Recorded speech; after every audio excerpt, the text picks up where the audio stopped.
If Vinny can hear us. I- He's on mute still. I can. Good morning. Thanks, Vinny.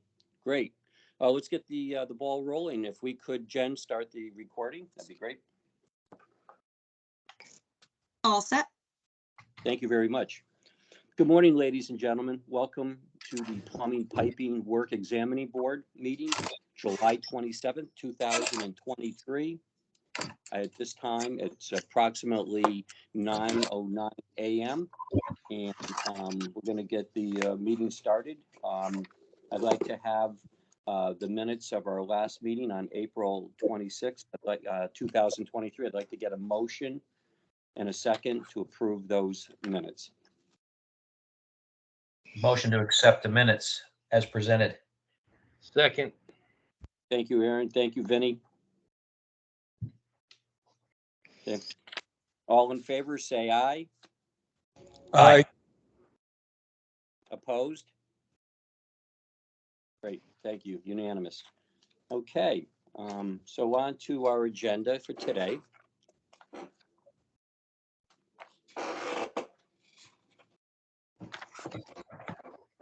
I'd like to, with all, Mr. Birch is very busy, and I'd like to see if we can, if it's okay with the board, I'd like to have a quick vote to allow Mr. Birch to put the, an agenda for the new curriculum. He has worked with the Connecticut Water Well Association on for J1s and J2s. Could we have a motion to allow that document to be shown just for comment? We don't need to vote on it. Certainly just need to comment so everybody has an idea of what's going on. They certainly can discuss everything that they want. I believe, Aaron, you may have seen this document, I'm sure, already through your organization. I'll make that motion, Chuck. Thank you. We have a second? I second that. Great, thanks, Aaron. Okay, John, can we post the document at all?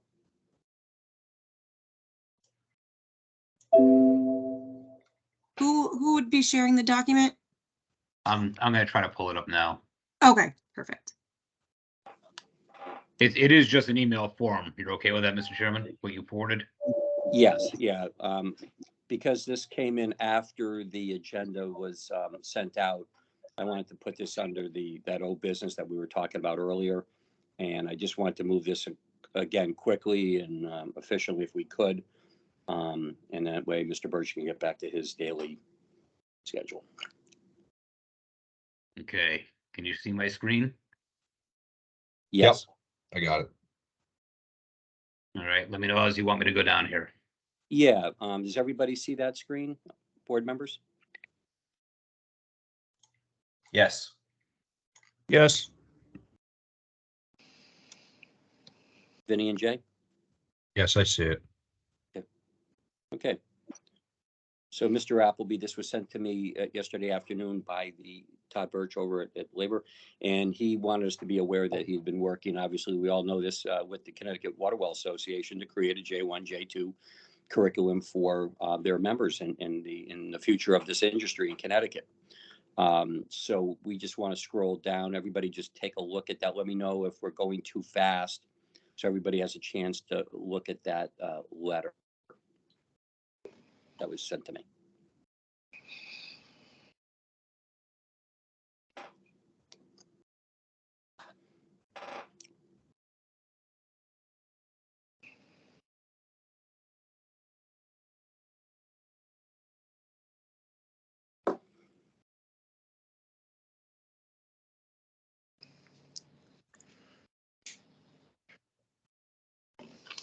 Okay, you can keep scrolling down, John, please. So the attachments did not link in your email here. I don't know if Todd has access. If Todd, if you could pull that up.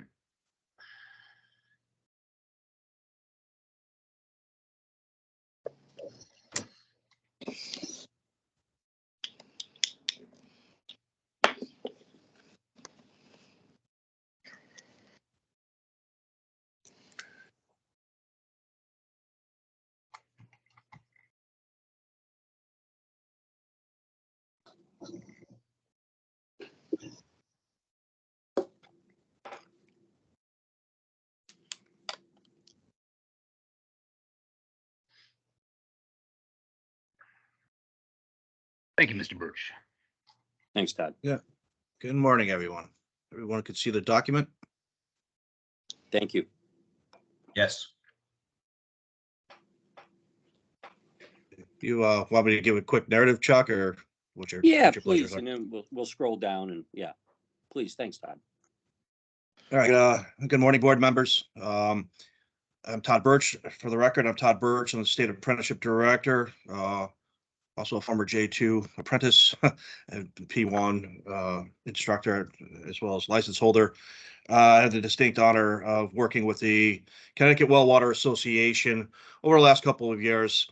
And I appreciate the chairman bringing this up under old business to the fact that this agenda item has been on the plumbing board's agenda on and off for years as an inquiry, many years. So the Connecticut Well Water Association has done some due diligence under my guidance, has gone to 2 different well water associations to become not only authorized to be instructors for well water purposes, but also to utilize 2 different well associations curriculum.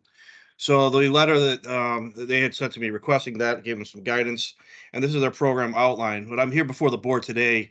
The Department of Labor Office of Apprenticeship has full authority, federally authorized and state authorized, to approve these. As a courtesy to the plumbing board, I thought I'd bring it before you today, just a little bit more than to just keep you in the loop for, and again, not as a vote, but concurrence to say, hey, this is good. And it also meets the measures of licensing, education as apprenticeship and education as a precursor and prerequisite to you issuing permission to go for an exam. So the Well Water Association is asked to develop the trade-specific program for the J2. They have, as an organization, been providing CEUs for quite a few years now. They have had difficulty, and this is, again, going back 30 years, and no discourtesy to our good partners at the CTEX schools for evening.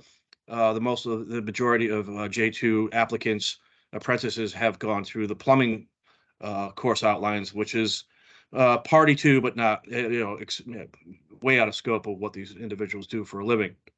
So they, as an association and permissible by federal and state statutes and regulations, they wanted to utilize a more well water centric curriculum. They got together over the last couple of years and have put together a framework, no different than any private institution or association that I currently oversee. They have incorporated, again, they have 2 books that the current state test is based upon. They will be issuing a certificate by the organization, Connecticut Well Waters Association, once the students have met the criteria. Again, the criteria in curriculum was designed by those well water associations. These are the trade organizations, and then they also use the Water Systems Council as a referral body. Their trainers will be members of the association, as well as guest speakers from the trade organizations and manufacturers. They have presented their water quality and treatment processes they're going to use, books, so on and so forth. Again, more in the lane of J2s as opposed to just plumbing, where they, that's pretty much all they can right now. An entire course set up on pumps and tanks, because their pumps and tanks are inclusive also of the wiring dynamics of the pumps, all the wiring, all the control wiring and control piping for the tanks, so on and so forth. Everything about piping, valves, and backflow, which is good because we don't want cross contamination. Obviously, the Connecticut plumbing code specific to the J2. And they will be also going through a vendor to get OSHA. They've decided to go for OSHA 30, though a safety course is required for apprenticeship. And OSHA 10 is more in the vein of, for journey persons, they want to require their students to go through OSHA 30, which I also applaud. So that being said, I just wanted to bring this before the board today. Ask if the board members would just speak to that they concur that this is appropriate for licensure in the state of Connecticut. I will immediately, if again, it's not an approval, so to speak, just concurrence, ask for I will immediately approve this association so they can start enrolling their apprentices next week. So, Mr. Chairman, I thank you for your time. Thank you, Todd. Great job. Thanks for supporting that Water Well Association group. Aaron, I'm going to let Aaron take a look at this stuff, and if he has any questions, it's in his wheelhouse, and then we'll get back to me. Okay. I have had a couple of conversations with our members and Jeremiah Weed about this process. I knew it was coming. I'm glad to see it coming before the board. It's a necessity for us. We need to be able to do this to move some people into jobs. I mean, we've got to get them ready for this. So I'd like to do anything I can to help move this forward. And just to correct for the record, it is the Connecticut Water Well Association, just for the recording. Thank you. Thank you. Thank you, sir. I apologize for that. No problem. Great, thanks, Aaron. The classes are going to be located on certain locations that they have there. Is that the currently under CEU for Connecticut, which the J1, J2 will participate in anyhow, and they do now? We make sure that the locations of training are made sure that the fire marshal report is given as well. Do the association groups, does the labor department, let me ask you that, Todd, do they check all that stuff to make sure that the places that are being used for training has egress fire marshal reports and stuff as well? Just curious. That is part of our scope. It is our understanding that these have been approved as CEU sites. I apologize. Okay, great. I think currently we have one location, Aaron, right?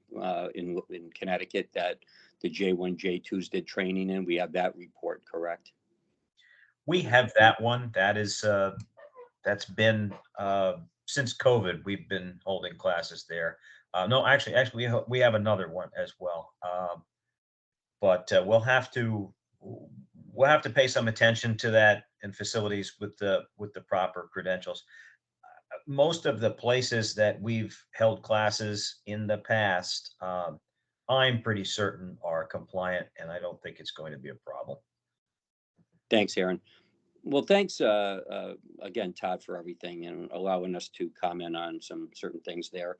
Does any other board members at this time have anything for Todd and Aaron's group they'd like to discuss in this?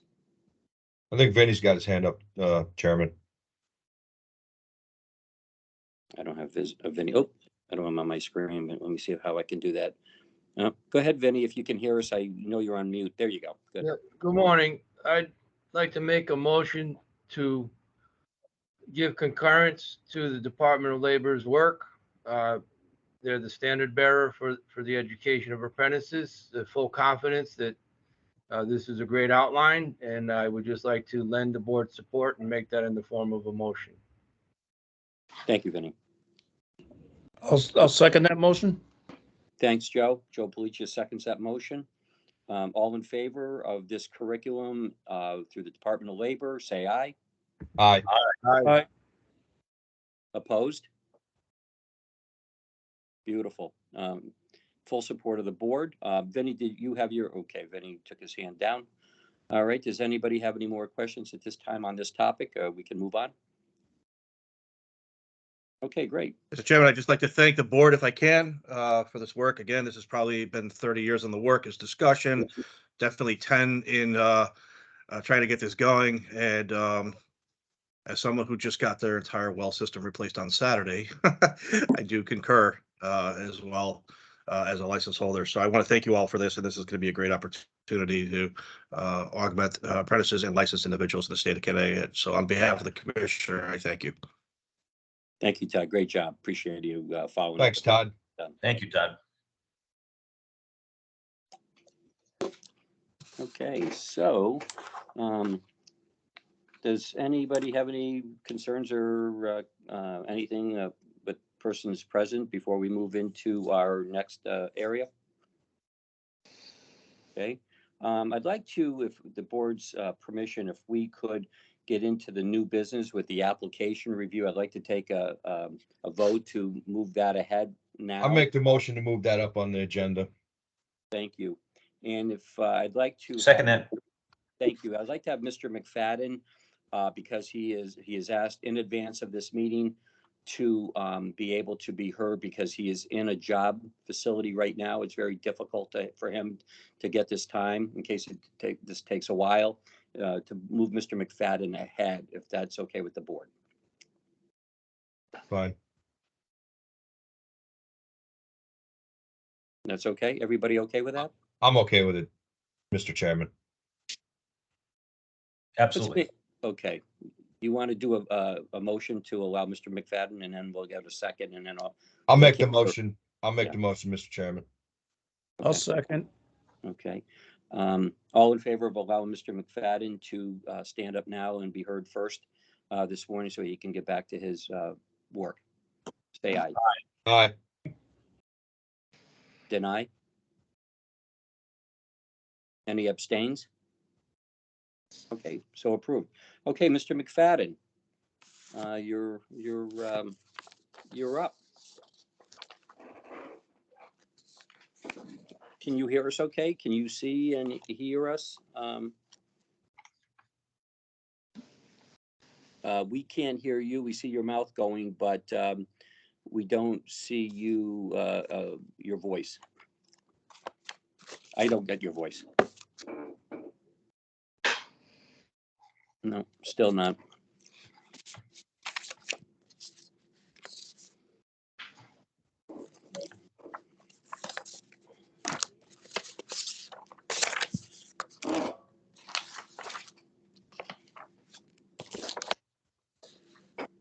Mr. McFadden, do you have anybody at work there that can help you with the IT division so we can, and if not, what we'll have you do is, if possible, Mr. Cohen, if we could reach out to Mr. McFadden on a cell, perhaps we could hear him through a call-in number that we could provide him. Perhaps that could work as well. Yeah, Mr. Chairman and Zach, Jen Rector just put that in the chat and you can call in on that line. Okay. Not sure if Mr. McFadden sees that number or not.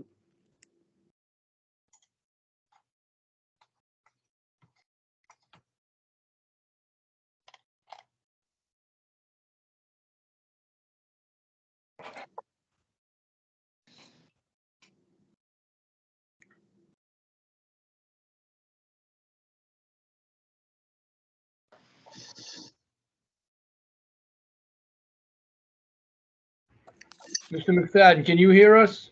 Do you have your microphone on mute? no, his microphone is off of mute. So hopefully he can dial in on his phone and then we can hear him that way.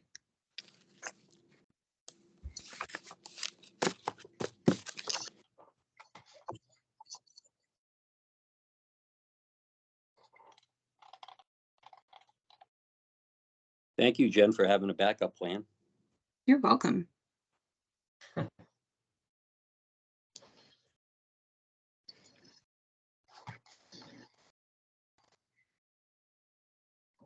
Hmm.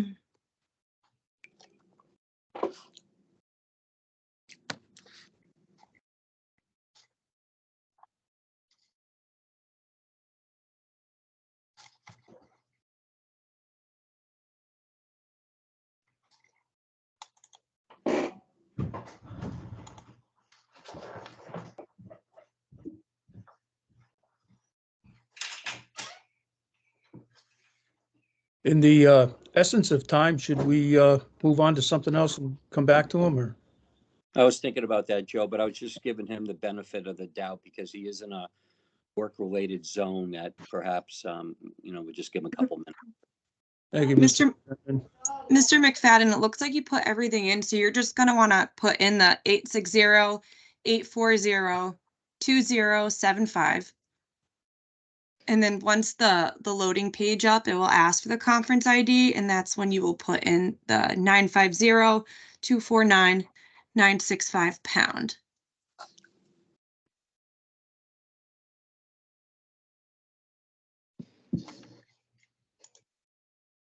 Vinny, while he's doing that, you have your hand up.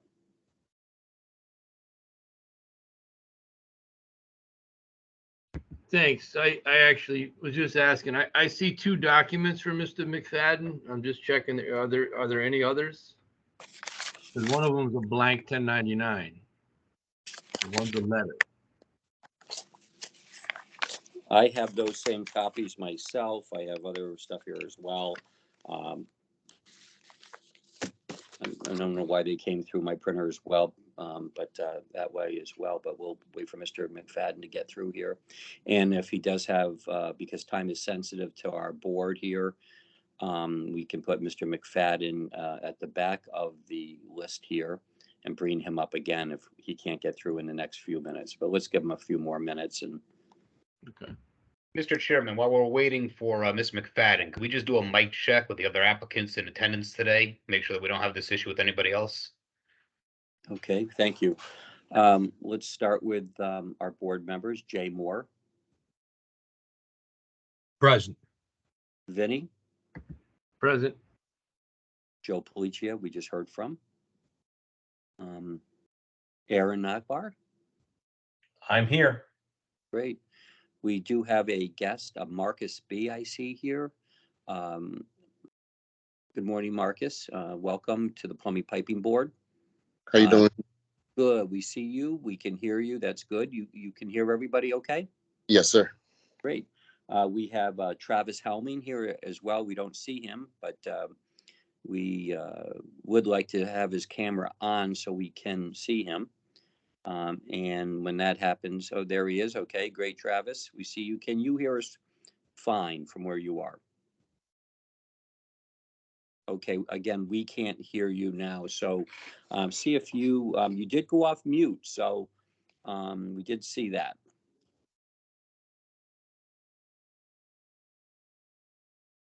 We still can't hear you. We see you trying to talk. There. Okay, you just went on the mute. And now if you could go off the mute again and try that.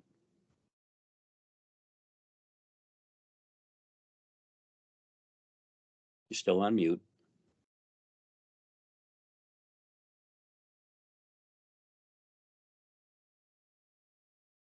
It looks like he logged off accidentally. Okay, maybe he's going to try to log back. Yeah, sometimes the best solution is just leaving the meeting and re-entering. So, Mr. McFadden, if you haven't tried that yet, you might want to do that. And Mr. Chairman, just to let you know, the number that is dialed in, that is Mr. Covino.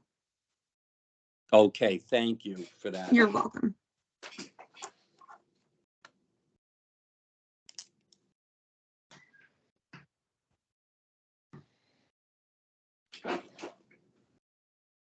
Okay, we'll wait for Mr. McFadden to reboot his computer or his phone here, and then we're going to move on. All right. We have an applicant, James DeMar. Mr. DeMar, could you just give us a mic check quick? Yes, good morning. This is James DeMar. I'm present. Thank you. And Mr. Olet, if you don't mind. Good morning. Tim Olet. Awesome. Thank you guys very much. Appreciate it. Thanks, John. Just to avoid any other issues. Absolutely. Mr. Covino, I know you're dialed in. Can you, are you able to talk back just so we can hear if your mic works?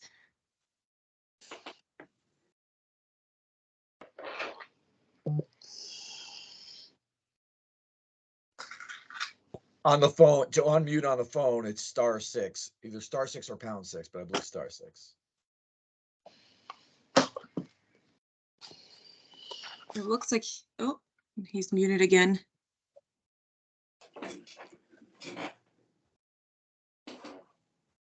Can you hear me now? Oh, Mr. McFadden's mic's working. This is Travis. Oh, okay, he's talking at the same time, sorry. Yeah, I'm sorry. I'm just trying to get in. I had to go in on my phone. Great, Perfect. Travis. You can hear and see us okay? Yes. Very good. So stand by. We're just awaiting one of our other participants this morning to get his stuff straightened out.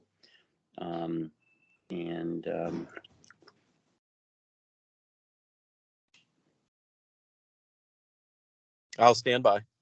Thank you, sir.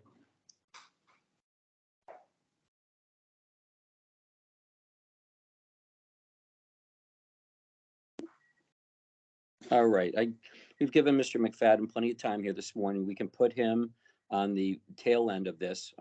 Jennifer, is there any other way we can reach Mr. McFadden through a landline? And he's showing you something there on a computer off his phone. Maybe perhaps we can resend him an invitation again and have him reboot that up and see if that will help him. But we are Sure. going to move on. Mr. McFadden, we've given you plenty of time to try to get this stuff going. So we want to move on with Mr. Covino. Mr. Covino, are you can hear and see us, just to confirm?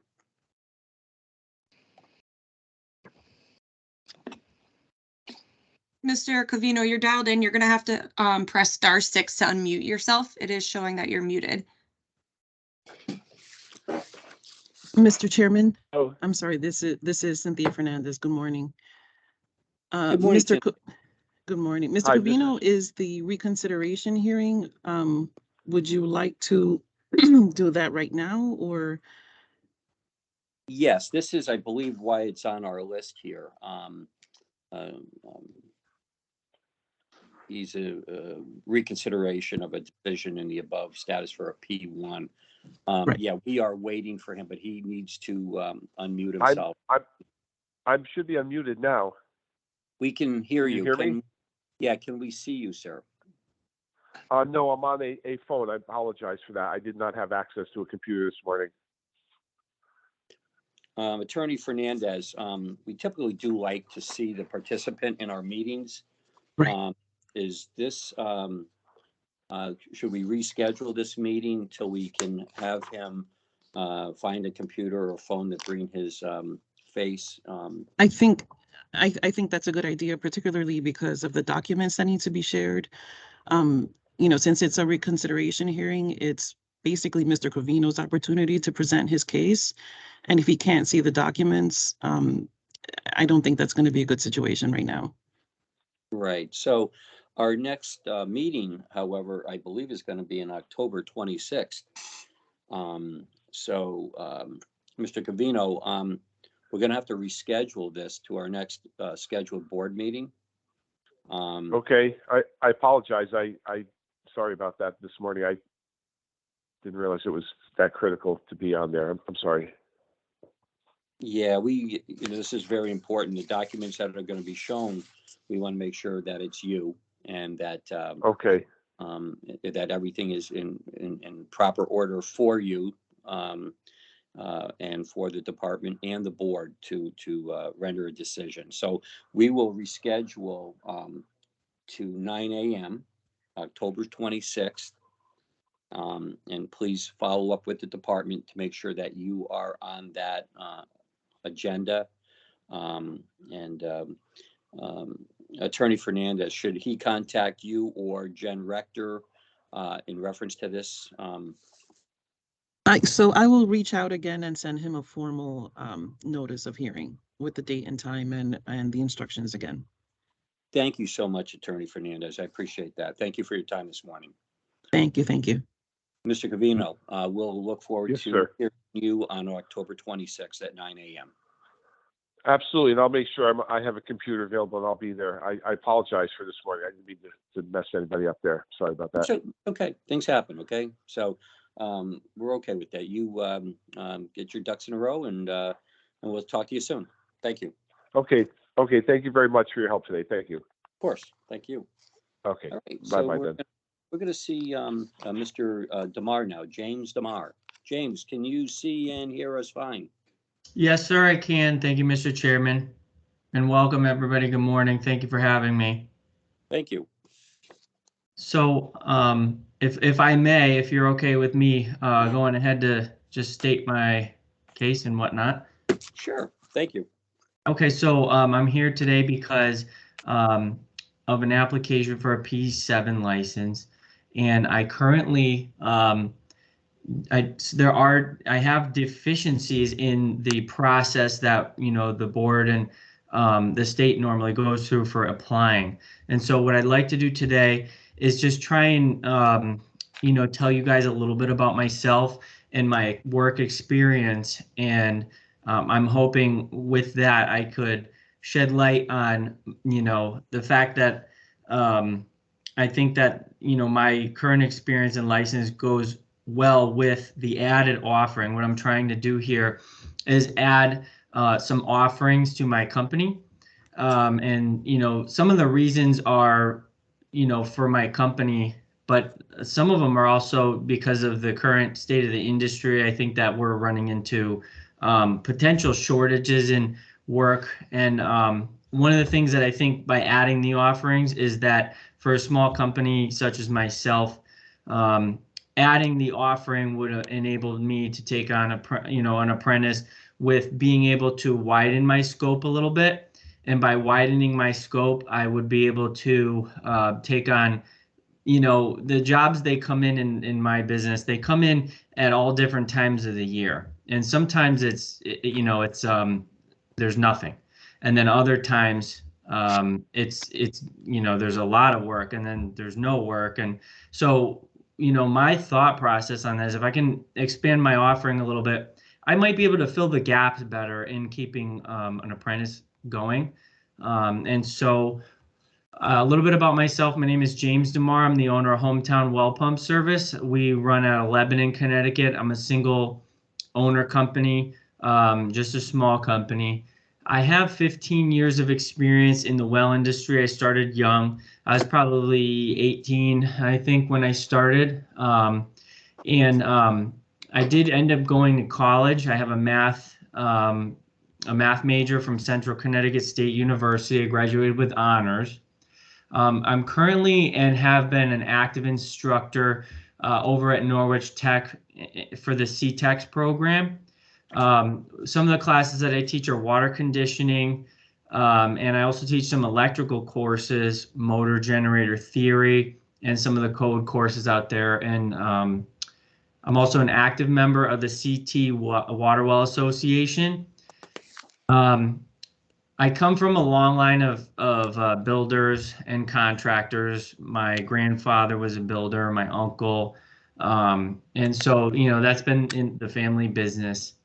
Over the years in the when I was coming up in the well industry, I also did take a full-time position for Siemens, and I have 5 years of experience as a BAS, building automation specialist.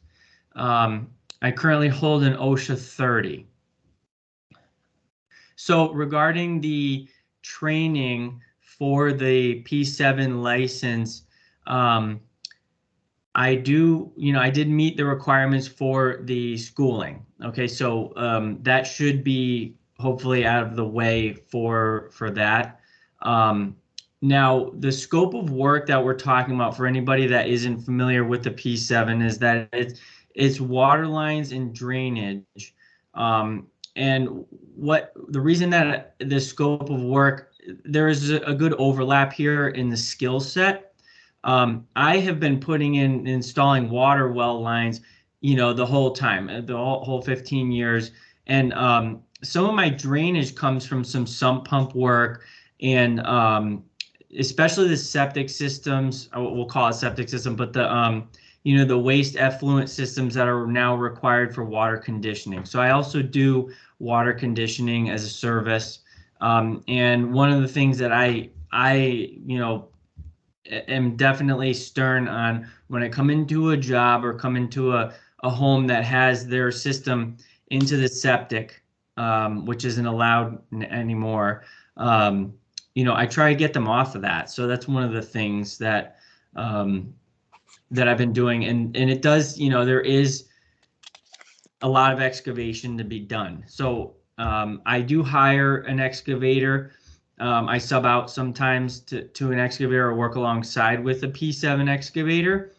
And I also do my own excavations. So I guess the reason that I believe I should be considered in adding this scope to my offering is because the issues that do happen if I were to be able to take the test is the first thing is that if I don't pass the test, then that's on me.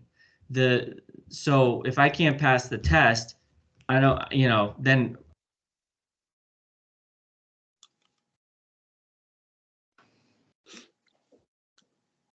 I believe Mr. DeMar has. Yeah, cut out. He hit, Yeah, he Mr. hit DeMar, mute. you muted yourself. You hit mute. Yeah, you muted yourself, James. okay, how long ago did that happen? 3 seconds ago. Okay, all right. So now, because I am a contractor already, any job that I take on, okay, regarding a drainage system or a water line or anything like that, if I bite off more than I can chew, I believe that the consequences are going to fall in my lap. There's, even not regarding the state and the licensing, which, I could be revoked if I make grave mistakes. I would also hurt my business in the review process, right? Like they have Google reviews and Yelp and all these other things. So, I know those are unofficial, but they really, if I'm out there and I'm being irresponsible, that's going to fall back on me. So that's one of the reasons why I think this isn't a full scope license. It's the scope of, another limited license. So again, I'm trying to just open my scope.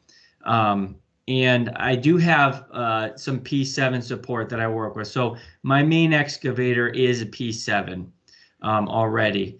So again, one of the things I'd like to recap is that the reason I'm trying to open the scope is that eventually when I get an apprentice, that if my scope is a little larger, I'd be able to, for example, one of the things is I'm not trying to open a water line business or a drainage business. What I tried to do is, in my mind, is when a lot of wells in city water is expanding. And so when those city water system expand past my current well customers, I would, kind of like to be able to be the last person that they deal with. I get one, last job out of it, and being able to help them hook to the city water supply and take them off of the well supply. And so that does happen in some arenas here that we have. And, I know Glastonbury is one of them that we might be looking at in the future with some uranium issues and things of that nature. So I guess if anybody doesn't have any questions for me, I'd like to just, Oh, you hit the mute button again.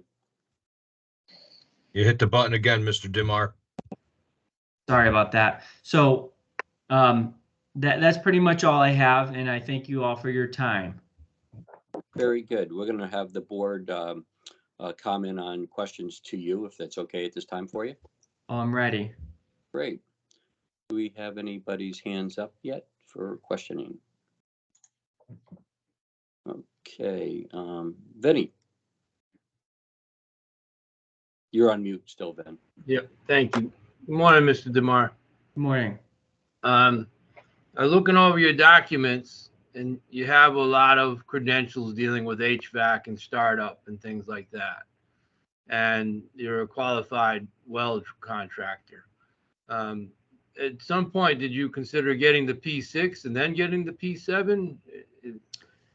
I did. However, the reason I went directly for the P7 was because after getting the P6, I don't have any way, because I own a business already, I don't feel like I have any way of getting the registered hours, because I feel I'd have to work for somebody else already. And I pretty much have to shut down to work for somebody else. And I don't really know how I would navigate around that. But that would be a difficulty. You had some courses that you still needed to take even to qualify on the P6 side. Did you take those courses? Currently, I should have taken all of the courses that were asked by the state of Connecticut, and those should be completed. All right. Now, you were also an adult apprenticeship instructor at Norwich Tech? Yes, I am. And how long have you been doing that, and which courses have you taught? So I started back in, there was a lapse where I stopped for a few years. I started back up last year. The last course that I had been doing was, so I've done the water conditioning course, and then I have taught the automation 1 and 2 and 3 and however many of the automation courses, whatever they need. And then motor and generator theory was another big one that has been very helpful for people. Now, I've never got to do the plumbing and piping course for water. Well, it's pumps, wells, and piping, but that's only because that would have been my favorite one to teach, but it was always taken by somebody else. So, you know, the nature of that is if somebody's already taking it, let them have it, you know, and help out in other ways. So those courses were related to, you say the startup and the motors were for your well business. Well, I have experience from, yeah, I mean, actually, it's funny, one of the electricians said, you're a well guy and you're teaching the motor and generator theory course. What's up? You know, how does that work? And I said, well, actually, if you think about it, I service, install, and sell electrical motors for a living. They're attached to a pump. Absolutely. So yeah, the wells and the pumps, those don't surprise. It's definitely part of what you're doing. And the P7, the P6 are licenses that would allow you to make live tie-ins to city water, city sewer, city storm, right? You're looking to go from the house to the street, essentially, or you're looking to work in the street? That's correct. Mostly the house to the street. And one of the things that I didn't point out before in my proposal was that, you know, when regarding these systems, they require inspection. So I mean, that is something that I would say that helps protect the situation, and also that the excavation and disabling of the water system that's currently there, that is usually going to be done with support from the town or the the manager of the water system in place. Right. So my concern is I see a lot of certificates, but I see them in ethics and I see them in things that aren't related to plumbing and cross connection control and backflow prevention and water supply. You're doing private water supply and private disposal, basically. And now you're looking to move into another realm. And I don't see any training there. I don't see any classroom time that covers that kind of, and being familiar with the adult apprenticeship extension courses, they're there. You have a comprehensive list from Mr. Traliglio of what you needed to do. So I think your skill sets are, to do a tapping are there, but if something goes wrong and you're not, you have a great laundry list of certificates there, but they're not relating to plumbing. They're not relating to,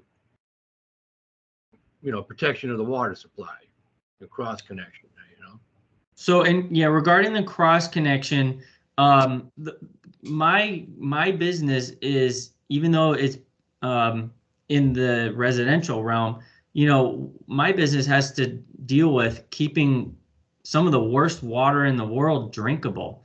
We have private wells are different everywhere. It would be to take that water and direct it into a house and it's already treated from a centralized facility is, to me, that's a gift. I have to deal with brown mud, sometimes chocolate milk, and make that drinkable. So if there's any worry about the contamination, one of my main offerings is taking contaminated water and making it drinkable. So, in terms of the understanding how important it is to not contaminate a water supply, I do think that I have a good understanding of how important that is. And, you know, again, I bail out people all the time with contaminated well water. So I don't know if that helps at all. It does. I would comment, I'm kind of leaning towards if you get the required courses for the P6, you know, having you sit for the P6 and then appeal to the board because you're already a J1 for the J7, but you really haven't completed the education requirements for a P6 yet. I'm a little concerned that you're saying that because I don't know what documents are out there, but I did complete a list of courses over, I think in February was the last one. It was, you know, I was asked to take the OSHA 30 and the documents you provided. Okay, and maybe they weren't appended. There's here a letter from Mr. Terliglio. Thing highlighted in yellow need to be completed. The OSHA 30 and the sewer, storm, and water lines. So I have completed the sewer, storm, and water line. I could provide proof. I have. And you have completed an OSHA 30. Yeah. Hey, Vinny, if I may, John Messner here. Mr. DeMar was before the application review working group, excuse me, in May, first in August, when he was informed on the deficiencies in the classes, and again in May. So he's been before the group 2 times, and I believe he has documentation that should be part of the agenda today to support what he's indicating here. Okay. All said, Vinny. I think we have Aaron has a question. Good morning. Just a couple of quick questions. You mentioned, James, you mentioned waste treatment water systems and the piping necessary for those. Currently, the way the health department has taken a hold of those systems, there is no credential required for the installation of those or the piping to them. Right or wrong, but that's the way that is in Connecticut at the moment. Correct? You're, James, you are muted still. Start Okay, over. so sorry about that. I understand that, and I guess I didn't mention that I don't believe I would get kicked out of that, but I was hoping that the P7 would help be a good supporter of installing those systems in the future, because I don't know where the future is going. I would think that the J1 is going to be able to do those in the future, but there's a possibility that I might be able to get cut out from that if it does fall into the, you know, the lap of a P7. So I might actually, I stand to possibly lose a part of my current offering. That's another reason that I think it would be important. And, you know, Can anyone hear me? P7. Hello? Yeah, Can anyone hear me? I see that that thought. I suppose it's a possibility, but I don't think they're going to cut anybody out of that work. The other question I had for you was, you said you were a member of Connecticut Water Well Association. When did you join us? I joined not this year, but the year before. Now, I never showed up on the list that they have on the website, but that was I had been requesting to get onto that list, and I should be on there now as proof. Can anyone hear me? Yes, who is this speaking behind the scenes here? This is Zach McFadden. Can you hear me? Yes, Mr. McFadden, we can see and hear you. Can you stand great. by? Yep, we're in the middle of another situation here, so. Yeah, I'm sorry. I was just trying to check my technology here and make sure it worked. Yep, very good, sir. Stand by for your, thank you. Okay, thanks. Sorry, Mr. DeMar. No problem. Proceed, sir. Thank you. Anyway, James, I was just wondering, because I didn't recognize you or your name, and I hadn't seen you at any of our classes for continuing ed. So anyway, I'm glad you remember. I hope you become more active with us in the future.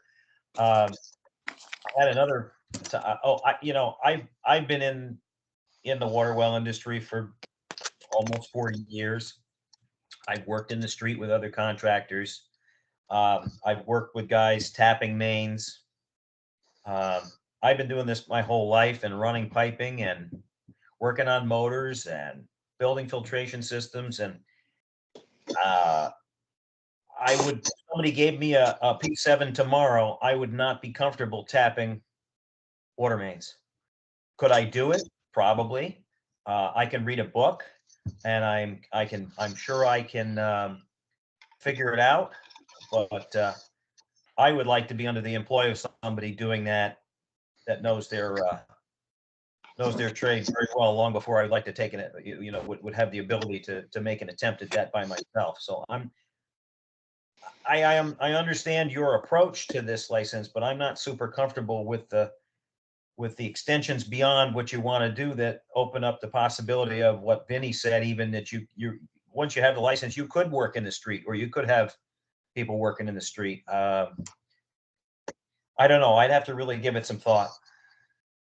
It's very fair, and I think I agree with you on that. Some of the offerings of the P7 probably would exceed be a scope of allowing me a little bit too much at one time. And I think if I were considered for the license, it would have to be understood that what I bite off is going to have to be very something that I would need to definitely be careful that I wouldn't bite something off that I couldn't chew. So and that it would be possible. Let me clarify. I'm not so concerned with you. I think you're a logical, intelligent gentleman that can do things right.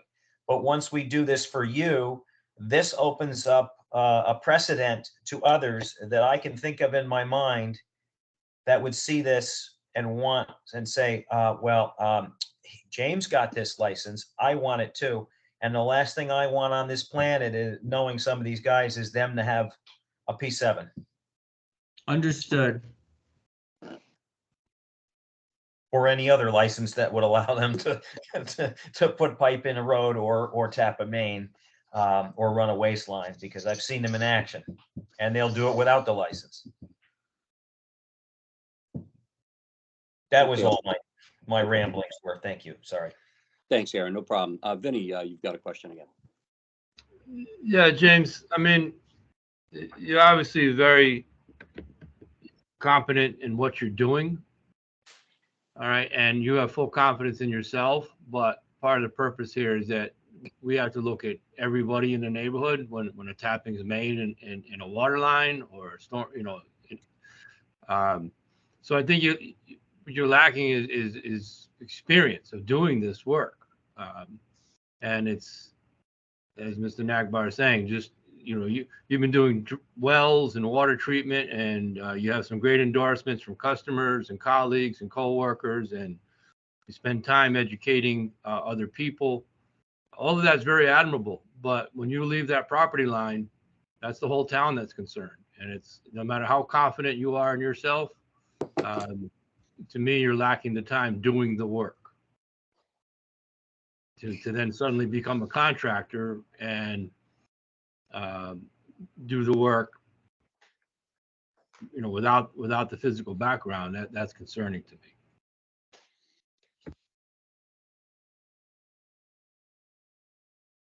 Thank you, Vinny.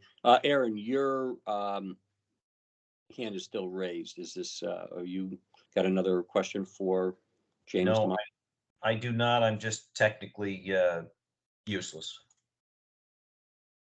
I wouldn't say that.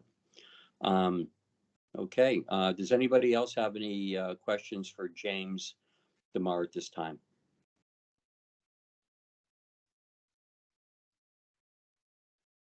And James is requesting a P7.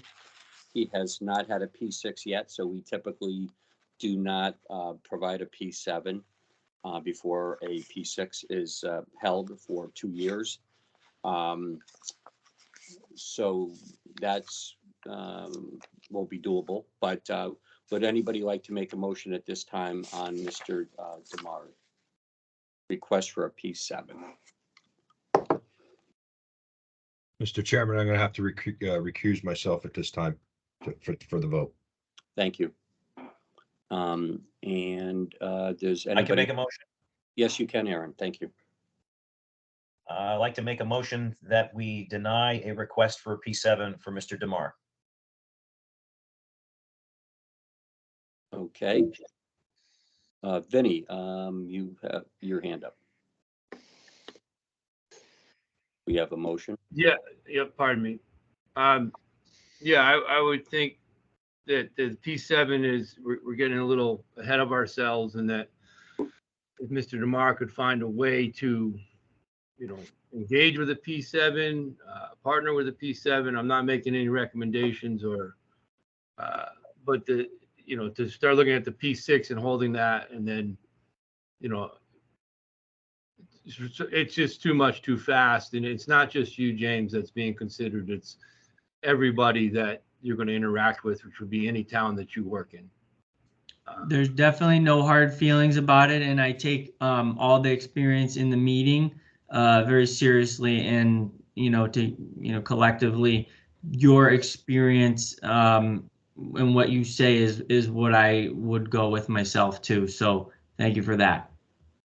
Yeah. So what I'm saying is just thoughts as they're happening. They're not recommendations of the board. I just want to clarify that I think that as far as making utility tie-ins in a public location, you could develop that, but you definitely got to get some more hands-on out there, or partner with somebody that does somehow. Okay. Thank you. Okay, so we have a motion on the floor from Aaron Nakbar to deny the P7. Vinny, is you adding to that denial or not?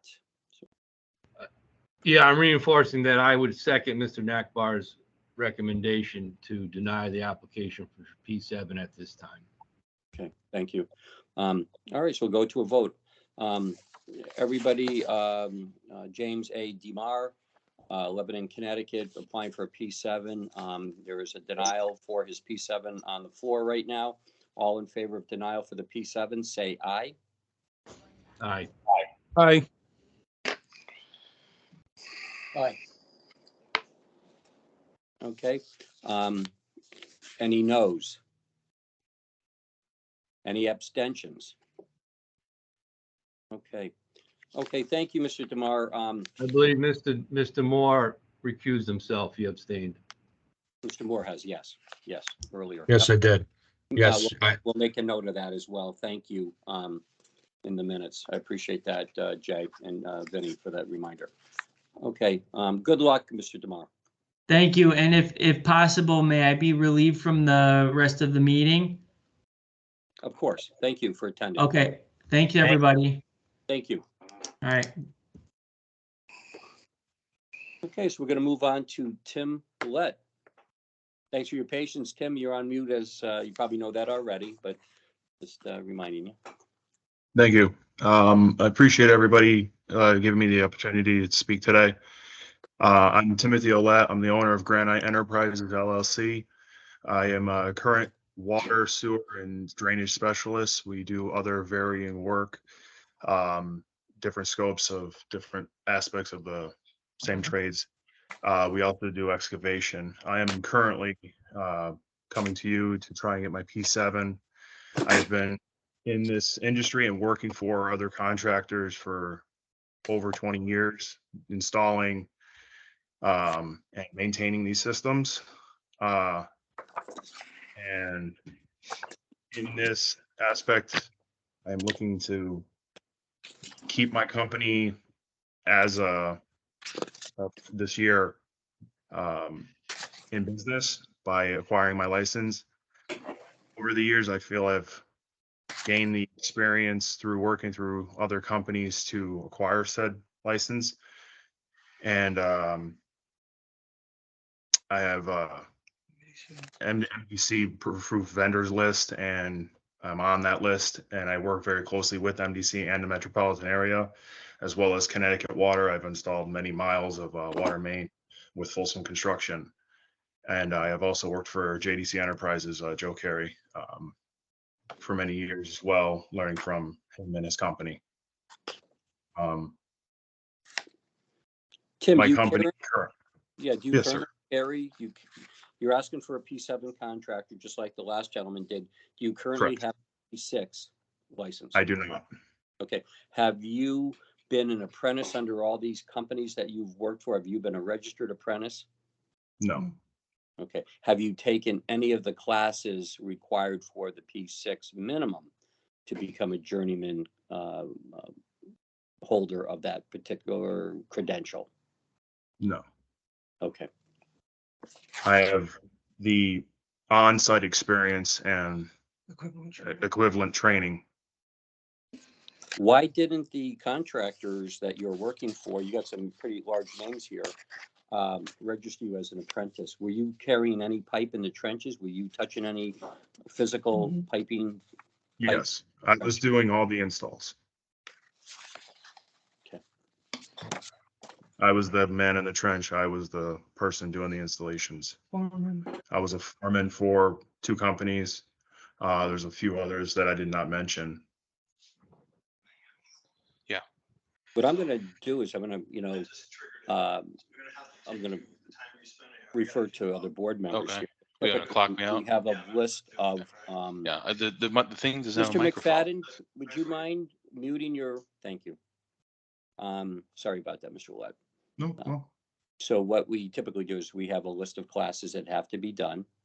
There's a I'm not going to tell you what schools, but you can go to state trade schools, but you can go to CEC. They run the P6 program all the time. This question is raised at least 5 to 6 times a year in our boards, as you just heard another individual as well. So those classes are available for you. You do have to serve that. But unfortunately, you said you're now a contractor. So Yes. So a contractor cannot serve an apprenticeship, Correct, unfortunately. which is my issue. Right. So, unless you go back to work for somebody and do the on-the-job training timeline for that particular license, I don't know how we can even allow you to even sit for the P6. Does my board members have any other ideas for Mr. Rolette, or am I pretty much? Because it would mean I would have to shut down my company for quite some time. But if you don't have a legal company now and you're touching pipe, obviously you're. I have a license holder. I have a license holder in my company. Okay. What did your company do, Mr. Olet? We do sewer, water, and drainage. We primarily work currently with MDC, very closely with them. You have a P7 on staff? Yes. P1, actually. P1. And you said you have 2 decades in the business, but you've never been to school and you've never been licensed to do the work for the contractors you were working for. No.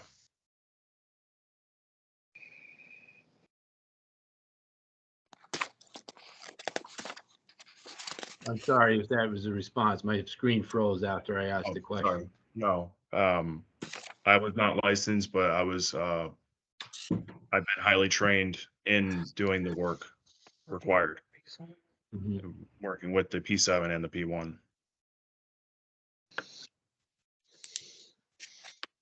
Well, my concerns are the same, if you heard them earlier, is that these are tappings that go into public water supply and public disposal systems. I've made those. And the P7, you have to hold the P6 for 2 years. You've had 20 years to get the P6. I think that's the direction that you need to go, because to endorse you to get a P7 without holding the journey person license first, it's doesn't make sense from the point of the consumer. Any other board members have any questions? Yes, we have Aaron Nachbar has a question. I'm sorry, Aaron. If can a P1, can working for a P1 get you endorsement to sit for a P6? Currently, I was unaware of the apprenticeship requirement. It was brought to me earlier this year that it was a requirement. I was unaware of that.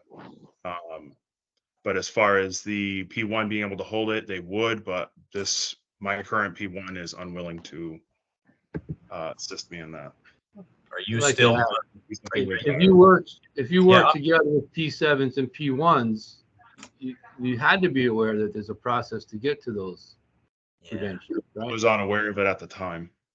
You, the only thing I could suggest is that you find a P7 to work with you, or find an arrangement with someone that can get you into the program, and then if you can get your records maybe from Joe Carey, or somebody that's got records of when you were employed, and you could come back and say, hey, I'm registered now, and I'm taking the classes, and this is all my commensurate experience in the past, and then we can consider you for a P6. But you're going to have to team up with somebody with the license. That if you're in business, you got to get somebody with the 7.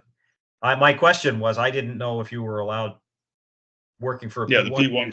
the P1 covers everything as far as MDC is concerns. Underground, so you can do all that Correct. work with P1. Yeah, I did not know that. P1 covers everything. That is Thank you. allowed.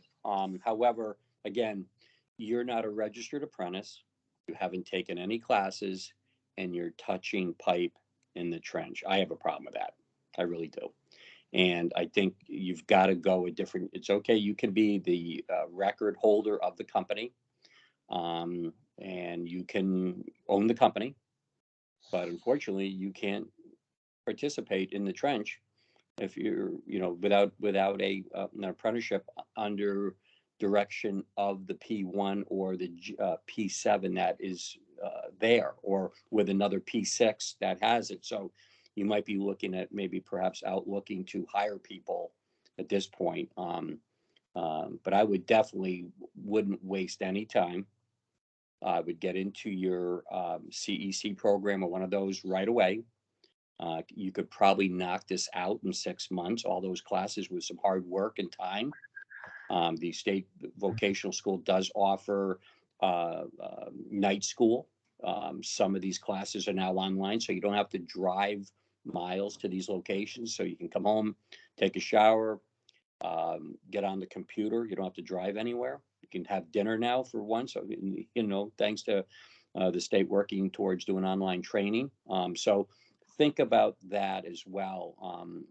Obviously, you've got all this time in your in there, but I know a lot of the people that you're working with up there, and they all have to follow the same rules, and many of them have come in front of our boards over the last 20 years as well.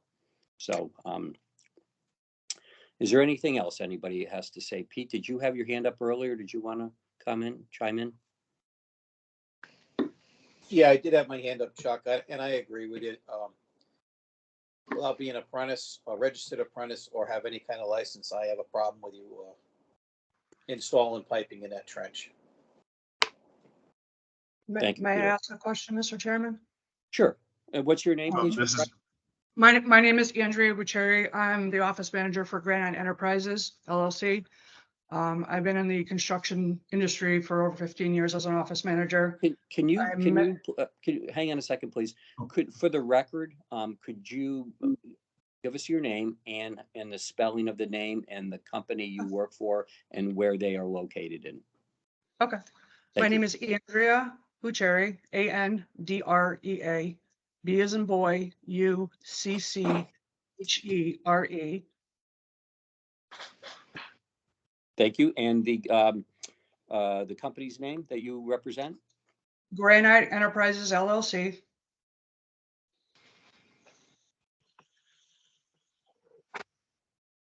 Okay. And they are located in, I believe their information might be in this package. Andrew, you did write a letter on behalf of him, and in fact, you are the notary public, the notary on this. Yes, I met Mr. Willett working for Mr. Joe Carey at JDC Enterprises as his office manager prior to him retiring in 2017. Okay. Did Mr. Willett physically work for that company? Yes, he did. And he was never registered as an apprentice for the P6 through that company? He was hired as a laborer pipe fitter and then moved on to being a foreman. Okay, labor pipe fitter. Pipe fitter requires a license.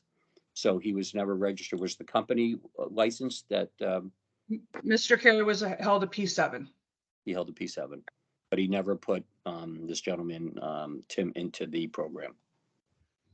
No, and to be honest with you, sir, and this, I'm learning this, more now, but it had never been brought to my attention at this company or any other company that I worked with that any of our pipe fitters required to have any type of license to do such. So this is new to me as well. Interesting. Yeah, And I can tell you that the companies that we even work with now, it's the same across the board. What is across the board that they don't require an occupational license? Is that? Well, That's that their disturbing. pipe fitters do not have the licenses to do the pipe fitting. Really? That's a little disturbing, disheartening. I'm amazed. I think enforcement should be really brought into this at some point here. That is disheartening. I think these companies need to be investigated, checked, records kept, their records looked at to see if they have the proper licensures, contractors, and journeymen in the fields. The current company, Granite Enterprises LLC, is that owned by you, Mr. Roulette? Correct. Okay. All right. So you're asking for a P7. Obviously, you're not supposed to be touching any pipe. You don't have a P6. You don't have a P7. Like I said earlier, I think you should start thinking about going to school. In fact, I would totally, if you want to stay in this business, I would start that schooling, get it out of the way. Talk to the people up at CEC and get them, or Penn Foster or any state program, to get you through a fast process. Mm-hmm. And then at that point, I would recommend then maybe perhaps coming back to this board once you've completed at least that, so we can rethink the whole thing. But at this point, I think I'm going to ask my board for a motion on this case. Could I make a request on this? Sure. Maybe, I don't know, meet halfway. I feel I have done the hours of the work of installing. Would it be acceptable if I complete the schooling portion and then revisit you on the board for another meeting to consider me for a license, a P6, even at the minimum? Yes, that's what well, first of all, you're not going to ever get a P7 unless you have a P6 first. You'll have to wait 2 years after that anyhow. So you've got to get these classes. And that's why I said to you just now, I'll reiterate, you need to go back, get these classes, and then come back, change your application to a P6, and let us relook and rethink this out for you. All right. I appreciate that. But right now, you can't be touching any pipe. Correct. Okay, you're not an apprentice, so you're not a contractor, so you shouldn't be doing this work. But you, as the owner of the company, on record, this is okay, but your people have to be doing the work for you. Andrea's doing a great job there for you next door. She's keeping an eye on you. I can tell, making sure that you're going to meet these criterias.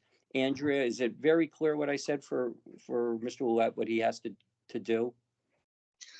It is, and I understand, I've spent a lot of time researching the statutes and looking at everything. And I guess I get a little confused when I'm looking at the Department of Consumer Protection scope of work, and it notes that in order to apply for a P7, you were required to have 2 years of journeyship or equivalent experience and training. And when I read that, and I feel it's a little bit of a gray area, I feel that Mr. Ouellette's expertise, skill set, and ability to do the work that he's doing now supersedes that. You know, he is, you know, on the MDC preferred vendors list. We work with them hand in hand. You know, they're prepared to introduce more work to us going forward, especially with this new project they have in Hartford.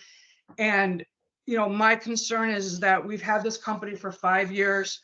We made it through the pandemic. And if Mr. Willett is, and I agree with totally agree with having to go to the schooling, and I don't disagree. I force that if absolutely. But by limiting him to a P6 with the ability to hold the P7 is going to jeopardize the company and ultimately require us to cease operations. Well, you've got a P1 currently working for the company. You just said you have a contractor of record. He's retiring. He but- wants to retire. Okay, well, you know what? That's right. So in the meantime, now you got to step up. So you could have stepped up 4 or 5 years ago too. You could come in front of the board. You could have called the board. We would have addressed that at the time. So what I'm asking Mr. Lett to do, with your guidance, if you can help him get into classes as soon as possible, knock them out. You can do this in 6 months. Come back in front of the board with your P6. So have your gentleman not retire right away. He needs to be the contractor of record for your company. I think it's pretty clear. I think I think we couldn't make it much more easier for you today than to bring you that. But I really appreciate you coming in front of the board here to ask those questions. I appreciate it. It's hard to find any answers anywhere, so I do appreciate your time. That's what we're here for. And does the board members have any more questions for Mr. Willett before I ask somebody to make a motion, please, on the P7 application? Just want to notice that the letter you presented as your equivalent experience is 7 years old, 6, 7 years old. And in that time, you had to be aware that, you know, that there's a process to this. There's training in the field, there's training in related instruction.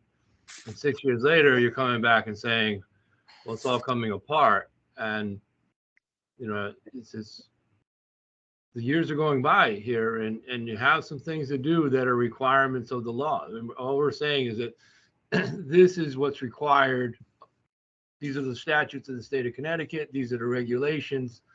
And honestly, to tell me that you're not aware that this is the process, having interacted with P1s and P7s for a long, long time. So that's where you're at, and you've got to, as Mr. Appleby recommends, take all your energy and thought and direct it into raising that bar where you say, yes, I've hit these minimum requirements, and I think we'd be happy to assist you then. But right now, Mr. Willett, we consider you as a hardworking man. I know you are automatically, but we also have to consider your customers. And also a note that people in your employ, people that are working for your company, have got to be registered as apprentices or licensed journey workers that are doing that work. That's to protect yourself, sir. Okay? Correct. And you are aware. I mean, to say you're not aware to me is that's a little hard to take in when you've been in this professional realm for a long time. So I really hope that I see that look of determination here on the screen. I know that you can apply that in a positive direction and get this done. Okay. All right, I have one more question real quick. You mentioned that there's statutes or there's somewhere that states that anybody that's laying pipe needs to be a P6 and or a part of an apprenticeship. Could you direct me on where I can find that? Yes, it's the Department of Labor Apprenticeship Training. They're in Rocky Hill, Connecticut. In fact, Mr. Birch was on earlier this morning, who heads the entire program for the state of Connecticut. And you can reach out to him if you'd like, or they have many people in that office that can assist you. Try to reach out to them, but certainly get your classes going. And right away, that's key. And then, Andrea, you can follow up with the Labor Department to see what needs, because you want to become a what do they call them over at the Labor Department when you bring in apprentices, you're a program sponsor. Thanks, Vinny. So, and that's what you want to be. You want to be a sponsor in good standing. They will give you a certificate every year as you register your apprentices and do the right thing for your employees. I'm proud to have mine on the wall in my office every year. I get a fresh copy. Yeah, Mr. Olet, that recommendation, I mean, I think that as you move forward with your business and it grows and you're bringing kids up behind you and you're hiring journey workers and you're dealing with the MDC and other professional organizations, to me, I think that's really what you want. You know, I would think that in your heart, you want to be, you know, passing on what you've been taught, unfortunately in a rough manner, put it any other way. But to tie it together, as Mr. Appleby says, get some training, get involved with the Department of Labor and proving that time, because that letter is kind of what I would just say. This is a good guy letter. Hey, this guy worked for me. He's a good guy. But, you know, you got to make it the credentials with supporting documentation.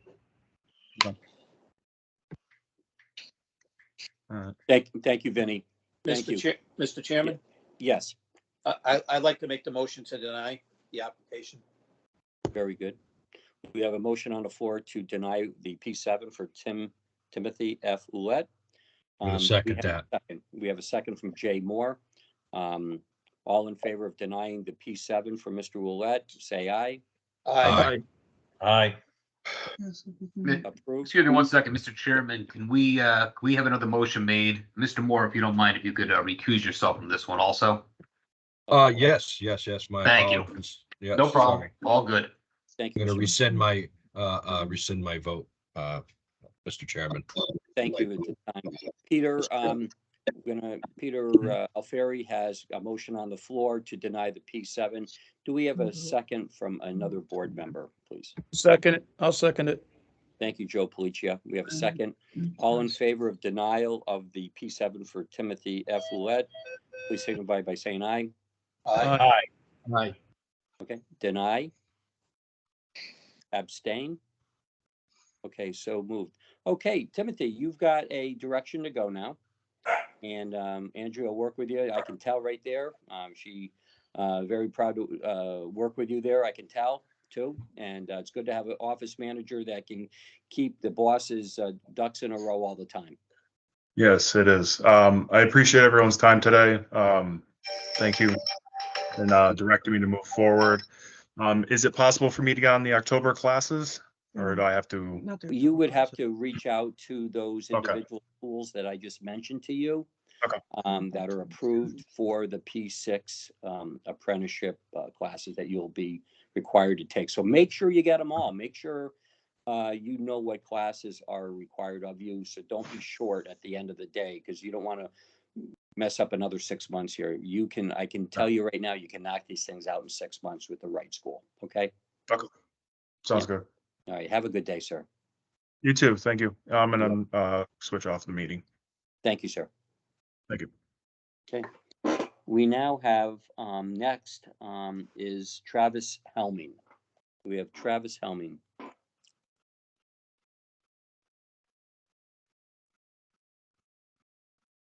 I don't see Travis Helming. Has he jumped off, Jen? It is showing him on. I think that's okay. I do see him now. I see that. Okay. Again, is he the gentleman that couldn't see us earlier, or do I have that? No, nope, this is different. Here he is. Oh, here's Travis. Okay, Travis. Hello. We can see you. Sorry, Can you just hear us okay? had it on mute. Yes, That's can you hear okay. me? Sure. Yep. Can you hear us okay? I can hear you, yes. Thanks, Travis. Okay. You want to let us know why you're in front of the board today? Ironically, I am also in front of the board for my P7 license. Okay. And just for my and the board's, have you listened to the last two people that were, and I know you had it on mute, so you may not have heard what we were discussing with the last gentleman. And the previous gentleman Yes. before that? Yes, Okay, all right. So Yep. you currently hold a P6 now. I do not currently hold a P6. I have taken the educations for the P6. Okay. You have taken the, I don't, oh, yes, I do. I do have a copy. You took the CEC program. I did, yes.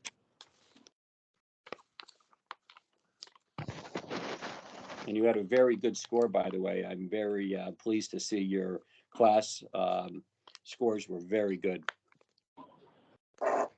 17 years in the industry, and they everything that's on that test is stuff that I have been doing and is applicable.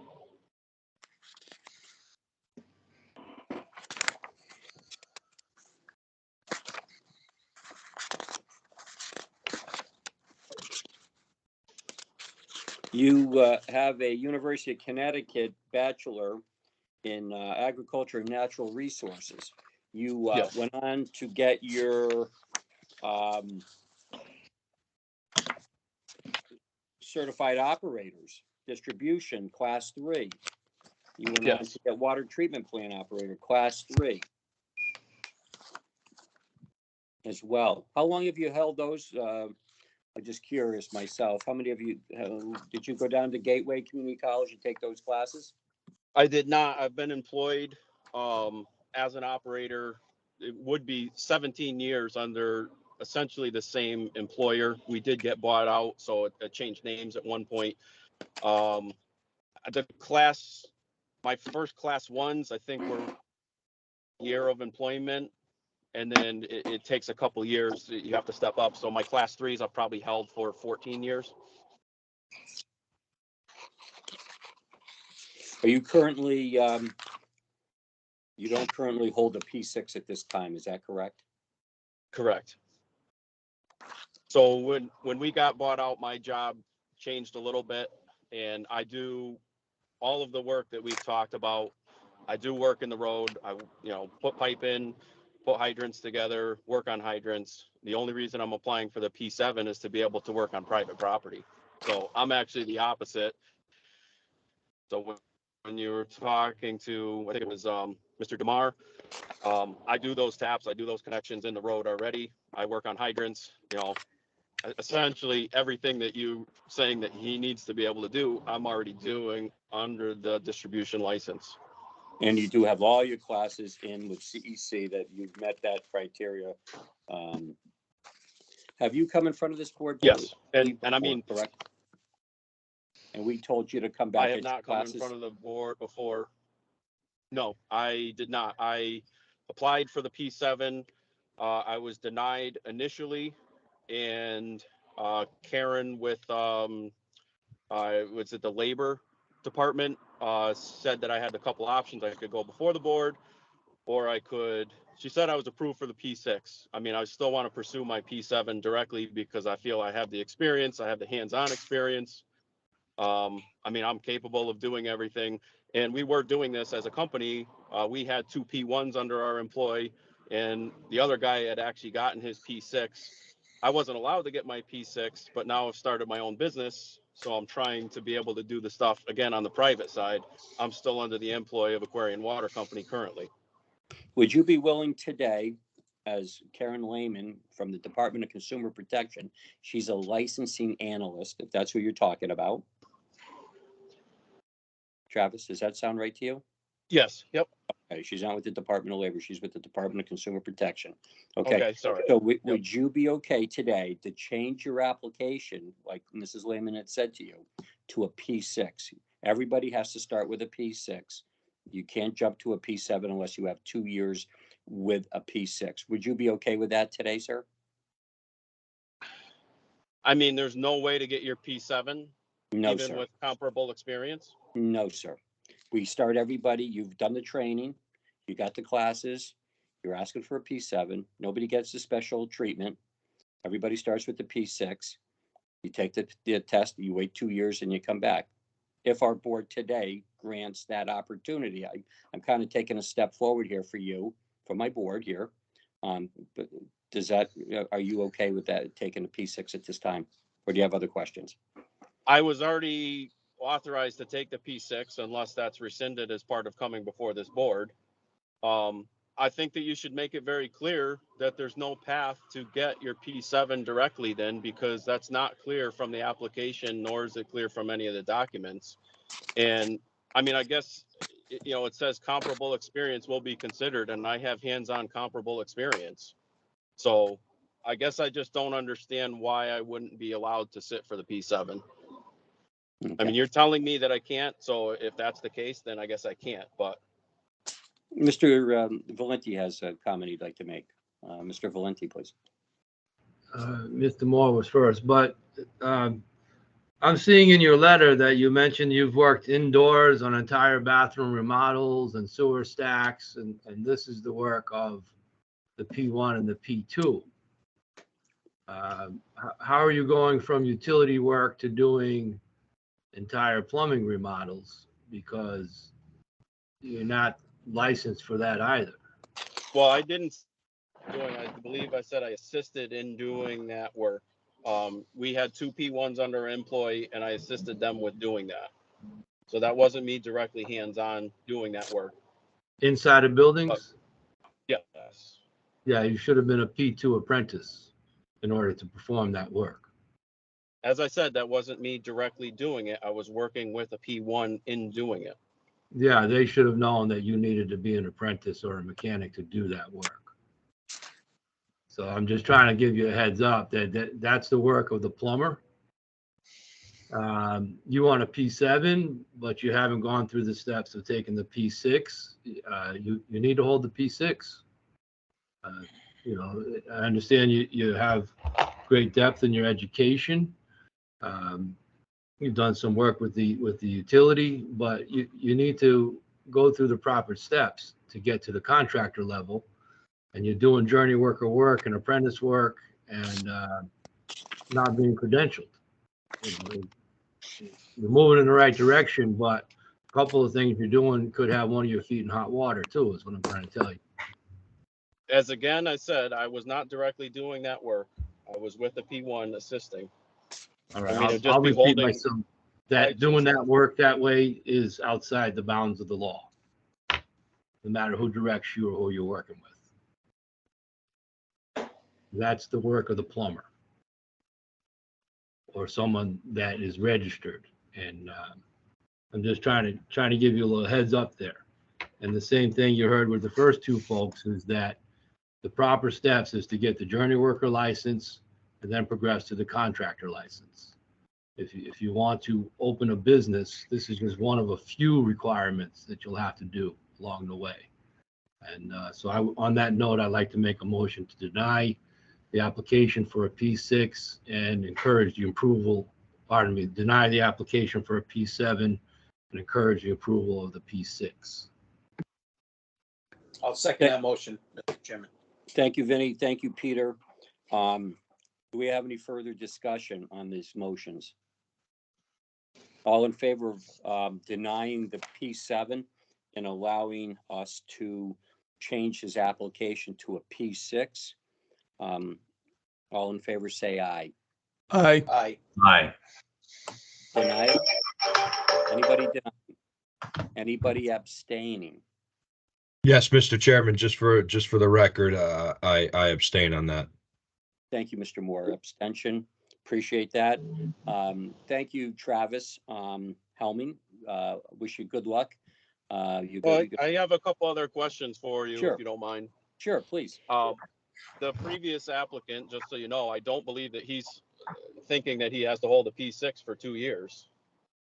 And that's my question for you is, can I come back before the board? If I get my P6, can I come back before the board after I have a P6 before 2 years is up?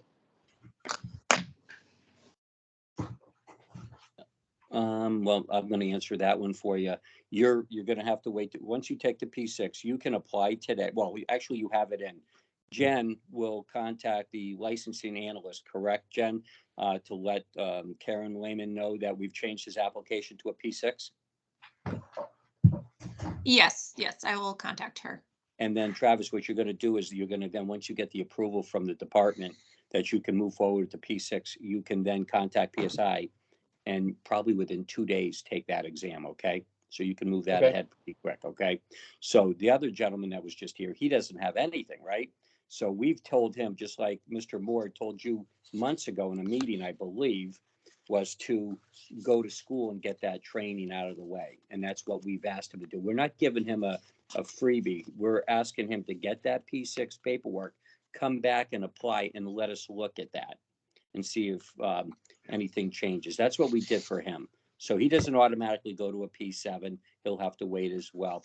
Mr. Moore, you have something to share? Yeah, he was approved. He has to go take the classes. We're allowing you to go take the P6. So when he comes back, we're going to tell him the same exact thing. He needs to wait 2 years. It's stated in the it's stated right on the documents that you must spend 2 years as a journeyman to sit for a contractor's license. The information's there. It's right on the DCP's website. Okay. I understand that. It's just not clear in the application. The way the application's written, it says that experience will be considered. And I think that if you remove that language from your application, you won't get people applying and going through this process. I wouldn't have, if it says you must hold it for 2 years and there are no exceptions, I wouldn't have sat before the board and I would have already been pursuing the P6. I'm just I'm just saying that not to say it for me. I'm just saying for future applicants, it would clear it up and you're not going to have people applying direct for a P7. That's I all. appreciate that, and we'll discuss it as a board, and we will see if that needs to be changed, the wording. But thank you very much for bringing that to our attention. And one other quick question, with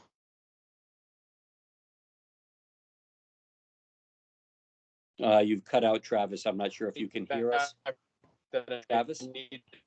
Yeah, can you still hear me? We are now getting you back. Hello? Now start over with your second question, please. The second question was with Karen. I had applied for the P7. She said that I could change it to a P6, but she said that I had to resubmit fees. Will this change that you're making make so I don't have to resubmit fees for a P6? When did you make out this P7 application? On 1/6/23? Yes. So that's a question. I'm not sure. Who would the department answer the fee structure on this? Mr. Chairman, I'll work with Travis on that Okay. and Okay. get an email over to him. There should not be any change of fees. He was applying for a contractor. He's voluntarily downgrading to a P6 as a result. So. And sometimes that just wasn't. That fee is usually good for a year. So this looks like the application was 1/6, or you're 7 months into that fee. So you still have 5 months. But Mr. Mesner will reach out to you, Travis, and help you get through all that. So. Okay, thank you. Appreciate it. Hey, Travis, good luck to you on this, okay? Good luck on that Thank test. you. Thank you. Okay. All right. With At that, this time, I'll excuse myself. Thank you, Travis. Thank Can we take a 3-minute break for a few minutes, everybody? And we'll resume. Jen, you can leave the tape running. Just give everybody a quick stretch here. It is 10:45 in the morning. Yeah, thanks. Thank you, Chairman. Thank you.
I just wanted to check and make sure you guys can still hear me. Yes, we can, Zach. Thank you. We're just momentarily waiting for members of the board to return, and we'll be hearing you next. Okay, like I said, I just wanted to make sure I was still good. Yeah, I had a no, bit of a problem. loud and clear. Good.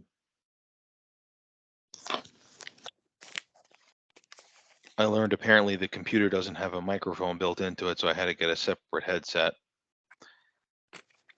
Well, I'm glad I brought you up first then. So this way we could get this corrected and move on today. Awesome.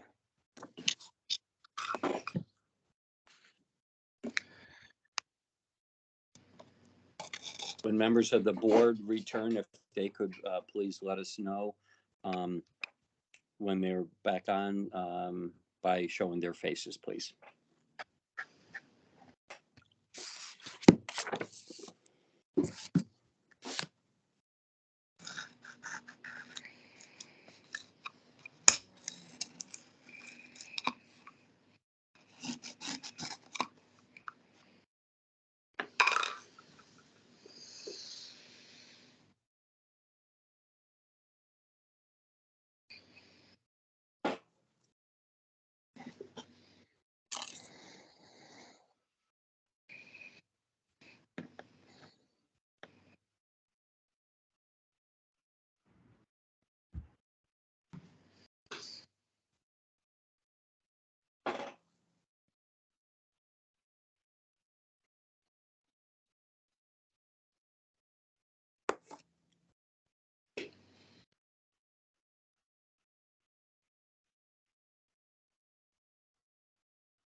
Do we have Aaron Nachbar back on?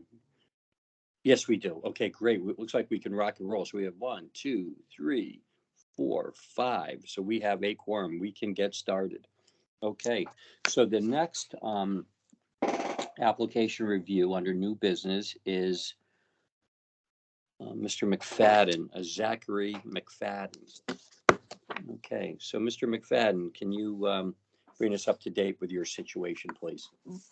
Yes, what I did was I sat down with my CPA and I asked him to get me copies of my past returns and any documents that he could find that would indicate that I've worked the hours that are required for the license. It's 8,000 hours to be eligible to test for the P2. When you graduate from the school, you get 1,500. I believe when I graduated from the school, it used to be 2,000 hours that you got at some point after 2006 when I graduated. I'm not sure when. I've asked a couple of people and they didn't know. It changed from 2,000 to 1,500. So I was short the 6,500 hours after I supplied the notarized letters from people that I had worked with. And you guys had asked me at the last meeting to provide some 1099s or W-2s or anything I could that would break down the hours, you know, the amount of hours I needed worked over the income made. So that's basically what I did. I sat down with the CPA and I had him get tax records from the IRS. And we figured out based on how much money I made per hour, times the number of hours worked, equaling to the amount of money I made per year. I don't have those figures in front of me, but I faxed all that over or emailed that over to John Mesner, and I believe he sent it over to Jason Cohen. So he had all the paperwork to review for the meeting. I included 1099s for anyone that I had worked for that I could get my hands on, and broke down all the hours and the money made. So you guys had a clear calculation that it equaled 8,000 plus hours. Got a question, Zach. I'm looking for your application, your initial application. You're requesting a P2 by memory. Yes. Correct. Okay. Where is your application? It's not in this package that was sent to the department. Did you have a chance to, because we'd like to check the date on that to see, make sure that the application is still valid. We will start off there if we could, if you have a copy of it in front of you, or perhaps Mr. Mesner has it. It's definitely within a year. I can take a look quick. Thank you.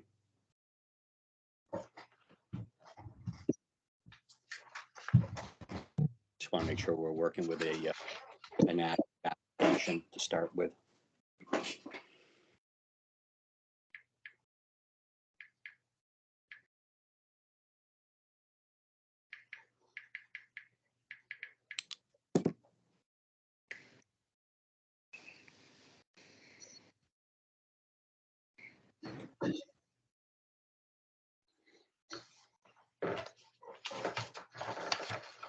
Well, John, you're doing that. Vinny's got a question. Can I take Vinny? Yeah, Mr. McFadden, I'm looking at the documents you provided. Yes. And you're putting yourself down as running a plumbing company?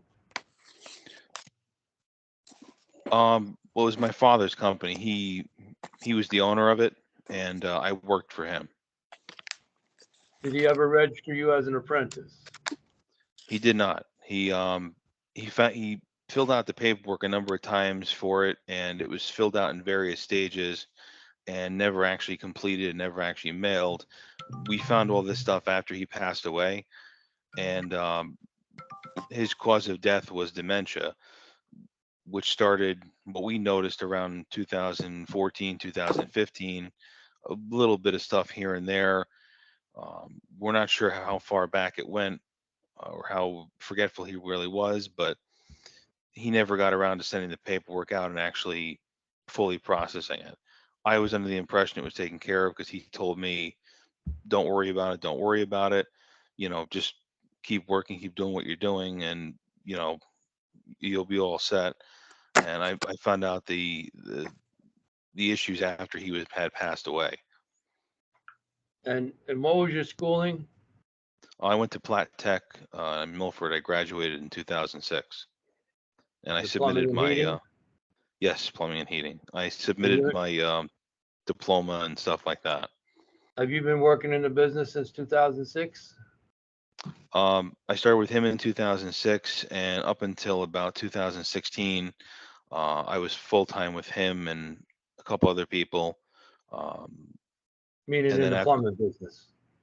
yeah, All right, yeah, so and then again, you know, you're 10 years into the business, minimally, you don't have a license, you haven't been registered, you've been to the VOTEC, so there's some mention of the process. yes, The other thing is, when you say it was 1,500 or 2,000 hours, those are hours that can be awarded at the discretion of an apprenticeship sponsor, depending on grades, et cetera. They're not a guarantee that you get a minimal amount of hours for being a VOTEC graduate. It's up to the sponsor of the apprenticeship program how much they'd award. okay. So, but again, I'm having a hard time understanding that it's for approaching 20 years you've been involved with this business, including, you know, listing that as your occupation. Well, the past maybe 7 years or so, since 2016, I did have a regular full-time job that was not plumbing and heating. It was only a part-time, side thing. I started in 2016 at UTC Aerospace, and then in 2019 I moved to Sikorsky, and I'm currently employed at Sikorsky. That's where I am now. So, And what do you do? Facilities maintenance at Sikorsky? Are you an industrial? I would like to do that.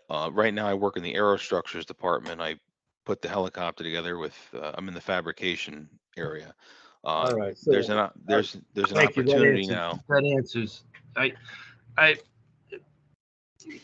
You're coming before the board without any documentation of on-the-job training. I mean, I'm sure you could muster up your diploma and your transcript to say, I've done my schooling and met the minimum standards. And then you had a 7-year break outside of doing some moonlighting, as you describe it. But Yes. you have to know that all of these things, and being in a business that, you know, these are things you can't be doing without either being a registered apprentice or a licensed journey worker. Yes. That in the previous meeting, I submitted notarized letters from the people that I've worked with that speak to my experience. Well, you know, your experience has been one that is outside of the correct process. You know, you've Yes. been here. This is Connecticut law. Yes, I understand that what I did was wrong, and I understand it was not the proper way of doing it. I admit that I should have been more proactive, and I understand that the rules are the rules that you guys have. So I've submitted documentation to show that I have equivalent training and experience, and the documentation included both notarized letters, which is indicated on the website that you guys accept for that, and when No. I came back. When I came Which back, notarized letters are you talking about? Because I don't see any. And They honestly, were- I wouldn't be that impressed by them because they're just attesting that you've been working illegally. I submitted them in the last meeting that I was in back in April. Understood. All right, thank you. I do understand that I've, made mistakes and I've done things the wrong way. I'm looking to move past that and move into doing things the correct way, and following all the rules right now. That's what I'd like to do. I have an opportunity here at Sikorsky to move into the maintenance department doing plumbing maintenance, but they require me to have a license to do that. So I have to take the test and get my license. It's a very big career move. It's what my goal was to do here. Do they have an apprenticeship program there? They do not. Anywhere they could sponsor you for the hours? They do not. They're requiring me to have a license when I start the job. working in the department. They will not do an apprenticeship program here. So if, like I said, this is a big opportunity for me. This is something I've long wanted to do. And it's a big career move in an upward direction, money wise and, life goals, if you will. The provision of the tax form simply means you work for a company. I don't know if you're doing CAD drafting or driving a truck or any of that. They don't know that you've done the work process schedules that are listed for the work of a plumber. Well, that's why I submitted the notarized letters originally, because it does say on the website that they do want notarized letters, and that not to send 1099s or W-2s. So I, what do you call it? So I sent in the notarized letters as originally noted on the website, and then I was asked for the 1099s and W-2s, and I followed suit with that. Were these letters presented at a previous board meeting? Yes, they were.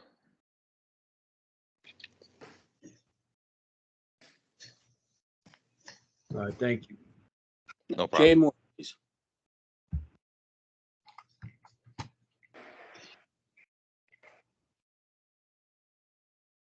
Jay, you're still on mute. Jay, you're on mute still? Mr. Thank Chairman, my question is, do I need to recuse myself completely from this, or am I allowed to ask questions? Were you on the application review committee for Mr. McFadden? I believe so. I believe. Go ahead, Mr. Messner. Yeah. Yeah, I'm Mr. sorry. Chairman, Jay, you can't make comment on this one. Mr. McFadden went directly before the board. He did not appear at the application review working group. Okay, maybe I was confused. All right, thank you, Mr. Messner. So, Mr. McFadden, what you provided here is you claim that you were employed by your father, correct? Yes. These are profit or loss forms of a sole proprietorship. Yes, that's how I was told I should fill out my taxes, and Those are not W-2 forms. Those don't show working hours. Shows profit and loss to a company. Is that correct? Yes. So how does that show working hours?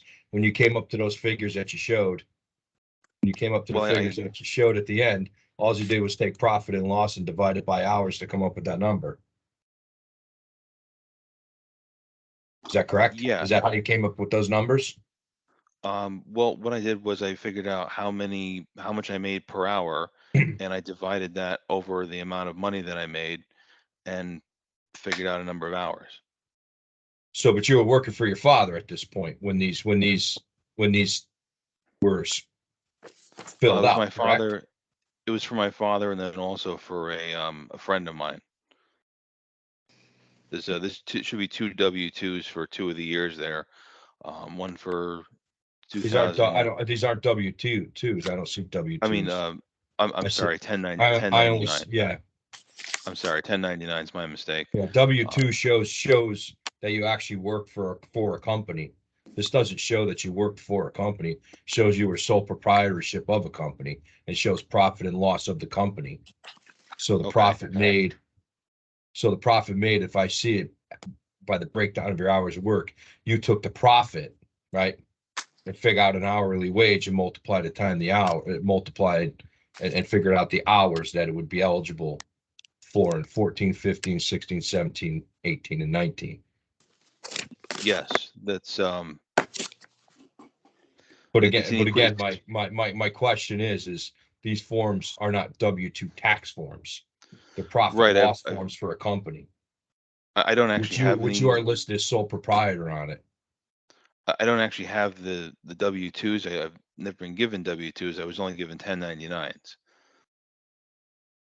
That's I've basically provided as much information as I can that I have access to, and done the math so that it's calculated out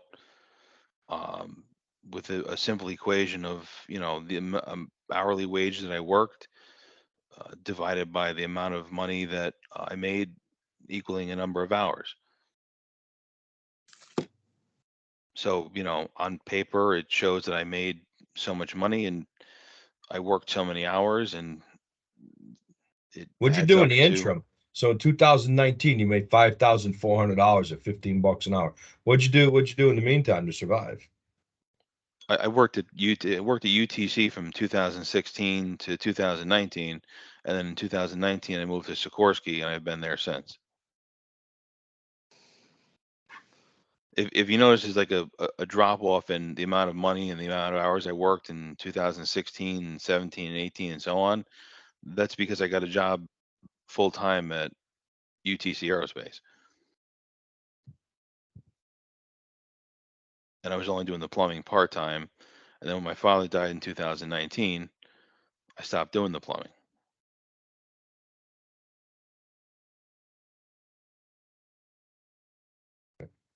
I have no more questions. Thank you.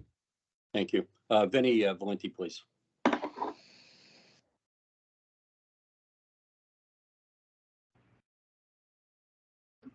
The 1099s that might have been handwritten, but they're blank, and these are things that are generally given to a contractor.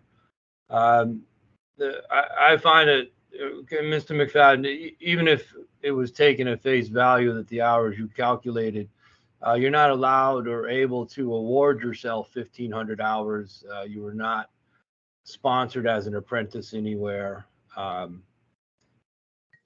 So my leaning is to deny the application for the P2 for lack of on-the-job training. So how many more hours?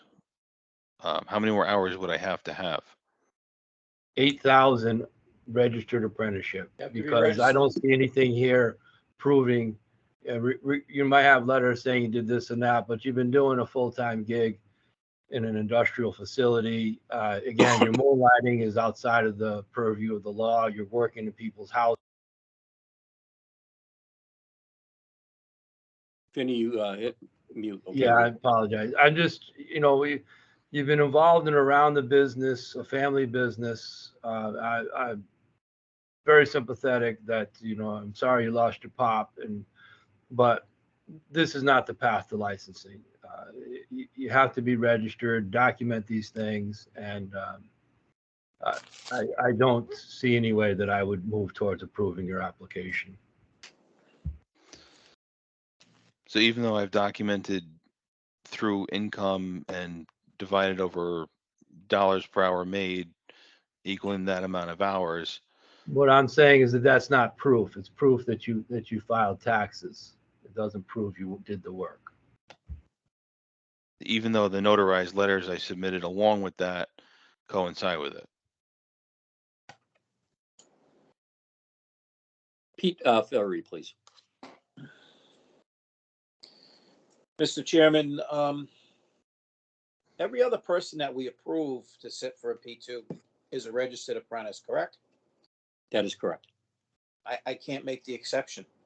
I can't do that to the rest of the people that are doing things the right way. I'm sorry. I make a motion to deny. Okay, we have a motion, but we have one more comment from Aaron Akbar. And you are muted, Aaron. I withdraw my comment. Pete already reflected my sentiment. Okay, we have a motion on the floor by Peter Alfieri to deny this application. Do we have a second? I'll second that. Okay. Any further discussion by the board? All in favor of denying this application, signify by saying aye. Aye. Aye. Deny. Abstain.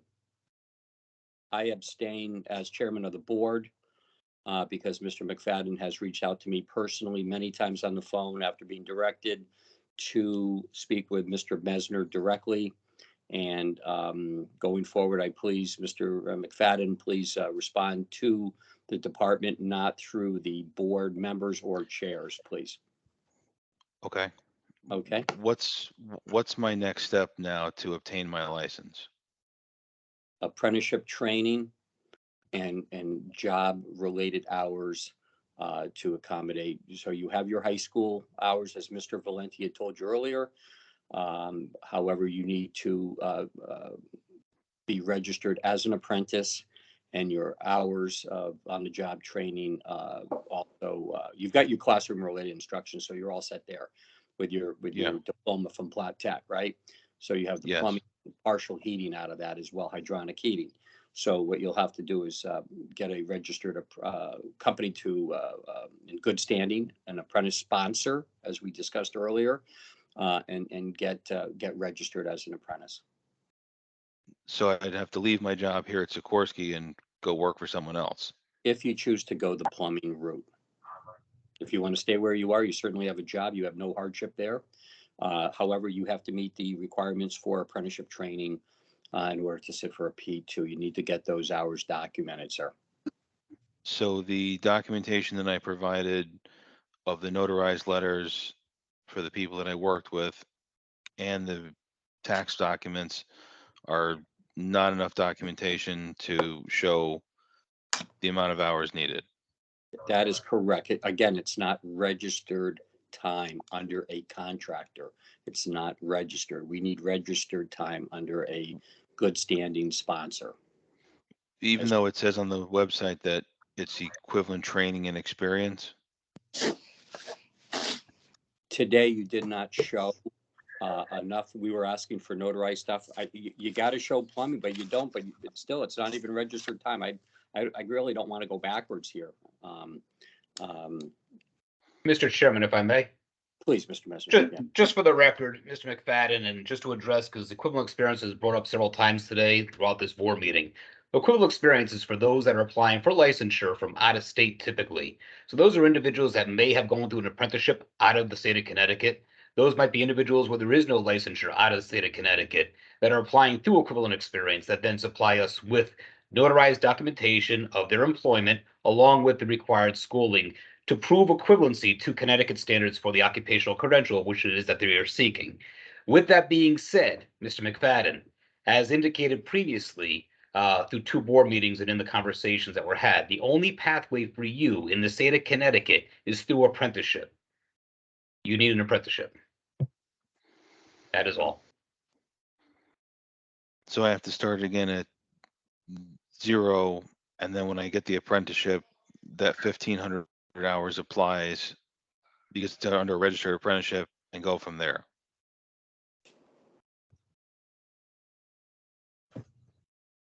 Am I understanding that correctly? Is John still on there? Sorry, didn't realize I put myself on mute there. Correct. You need to seek an employer who is a sponsor with the Department of Labor. They need to register you as a P2 apprentice. You need to do the OJT as required. And when your sponsor feels that you are ready, as Mr. Valenti had indicated earlier, they can look at your technical high school education and they can essentially award you 1,500, but it has to be through the employer with the cooperation of the Department of Labor Apprenticeship Division. That is not anything that this board or that this department could look at if you're seeking it through the proper channels of apprenticeship. Okay. Little Mr. disappointing, Mr. but McFadden, just a side note too, your current employer, I mean, if they could have an apprenticeship. You don't have one now, but you might want to ask if that's a possibility where you currently are and work your way, on site to get those OJT hours that you're seeking. Department of Labor is very adept at setting up a program. And so, again, if your employer wished to sponsor you, but that's just another possibility. I've actually asked the union steward here about that, and there is no a formal program in place, and they don't have any interest to do that. They want someone to come into the department that holds a license already, a P2 license, because Sikorsky Aircraft itself doesn't actually have any plumbing licenses or trade licenses. It's only the people that work here. I don't know the exact interwindings of it, but I've been told that the people that are in the department and in the maintenance, the plumbing maintenance department, they already have their licenses. I'm not sure if anyone actually has a P1. I believe they do. I'd have to look and see, but from what I've been told, everyone over there has a P2, and that's the requirements for the job to do that. Right, I can't speak to the mechanics of that, but if somebody wished to contact Department of Labor, Mr. Birch, who was on earlier, he could explain how it could be set up if the company wanted to do it. If not, I'm unfortunately stuck either staying where I am now or leaving here and going to work for someone who will register me as an apprentice and give me that time. There are a lot of plumbing companies that will do that for you if you want to be a plumber. Just out of curiosity, is there any union companies that I can join?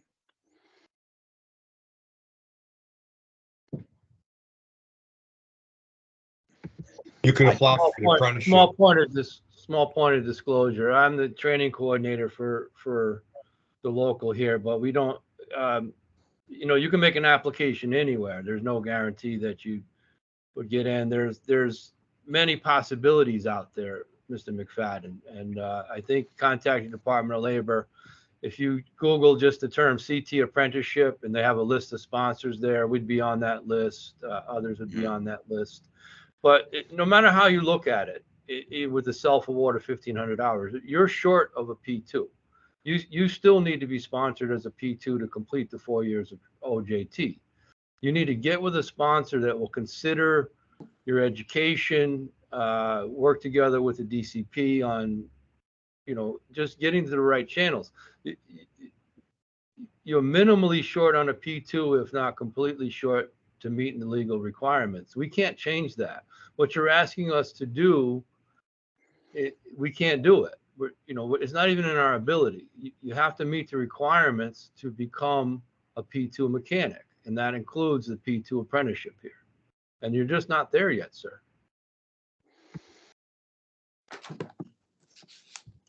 Even with all the years of experience I have and the knowledge and so on and so forth. I mean, I'll remind you that those letters of those attestations are simply saying that you've been outside the box for a long time, and being that close to the industry, having been educated, you should know better. I admit that was my mistake, and I'm looking for to make things right, and I'm looking for some help in that. I understand. I just want the opportunity to prove my knowledge.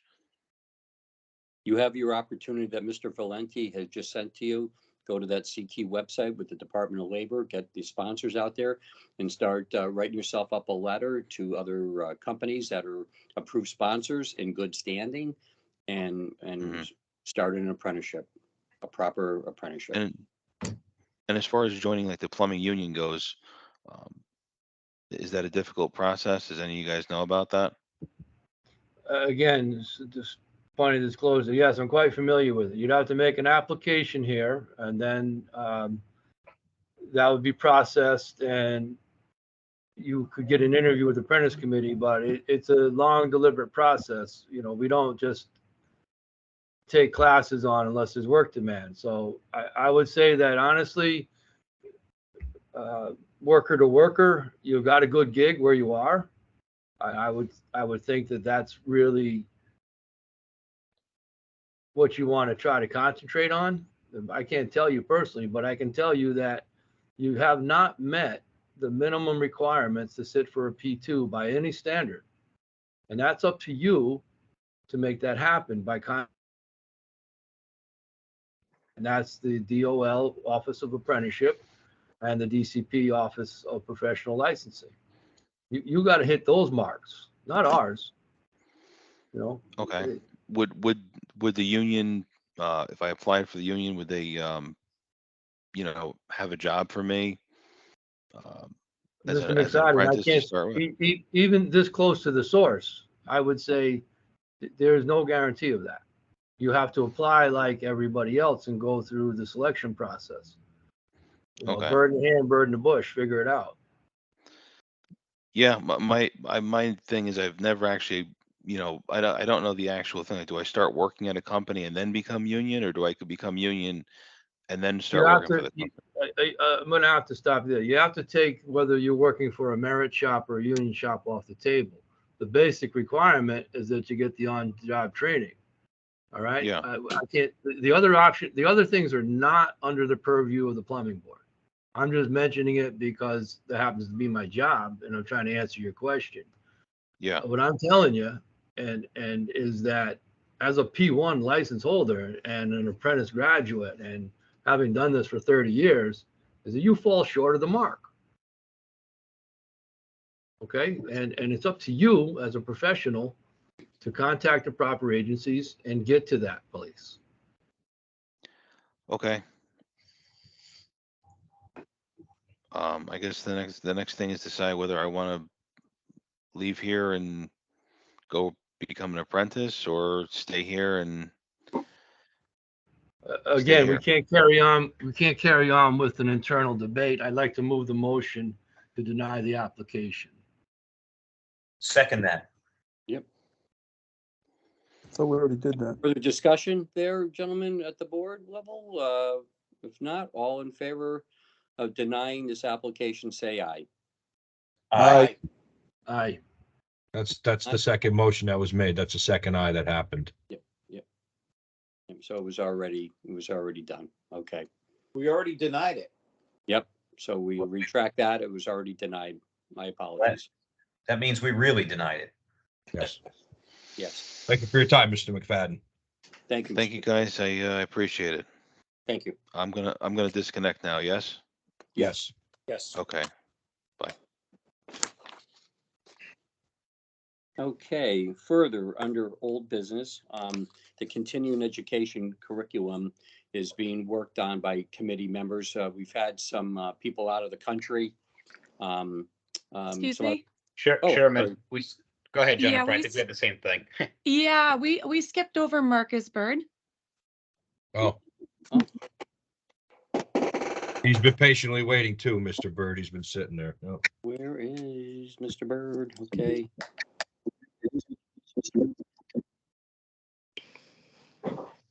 Okay, I'm sorry. All right, Marcus, you're up on the top left. I'm sorry, I missed you.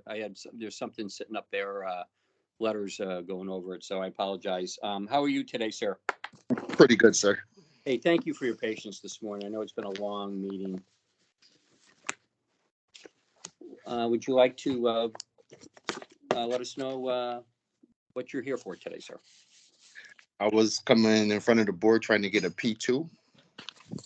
I did do all my schooling and finished in 2017 and started working for a business in 2018, but didn't get registered as an apprentice until 2021.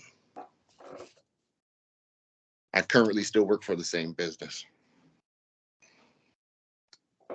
So you're currently registered now, Mr. Bird? Yes, sir. And you've been registered since 21? Yes, sir. And you finished your schooling? Yes, sir. So you have 2 more years to finish in the apprenticeship? Yes, sir. That's all I have. Thank you. Yep, thank you. Thank you, Mr. Moore. Does anybody else have anything to say? Anybody got their hands up here? I just want to make sure I get everybody. Okay, nothing said. Marcus, you do know that it's a 4-year program, right? 8,000 hours? Yes, sir. The problem was that my employer said they didn't have enough mechanics at the time, I guess, so I wasn't registered as an apprentice.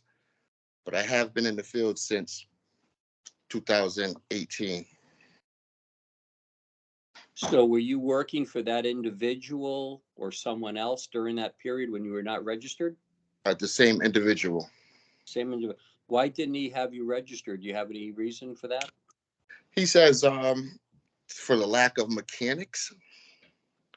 And then I was told that that my pay stubs would be good enough. That's one of the reasons why I stayed with the company, as in proof. But what is the name of the company that you currently work for? That'll be FAD Mechanical out of New Haven, Connecticut.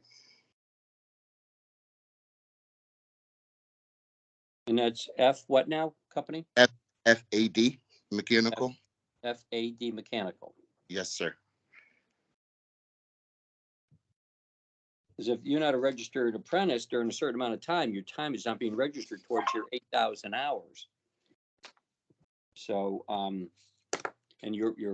it's up to the Labor Department to determine, make sure you were registered during that time. And it seems as though someone dropped the ball here at your boss's business, not keeping you registered while that happened. So you have to have, they did a ratio thing. They probably perhaps could not have done that. But I believe Todd Birch is not here at this time, but I'm not sure if once you're registered under apprenticeship, I mean, if they lose, I guess, the contractor of record or a journeyman, perhaps then they have to lay you off. Does that happen? I'm not sure, Mr. Mesner. Are you aware of any of that stuff going on?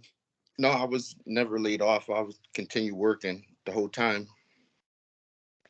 Surprising they didn't apply for ratio relief, Mr. Chairman. Yeah, thank you, Mr. Moore. That's Yes. what I was going to mention, Mr. Chairman, is if it is an issue, that is what the Department of Labor has been following through on,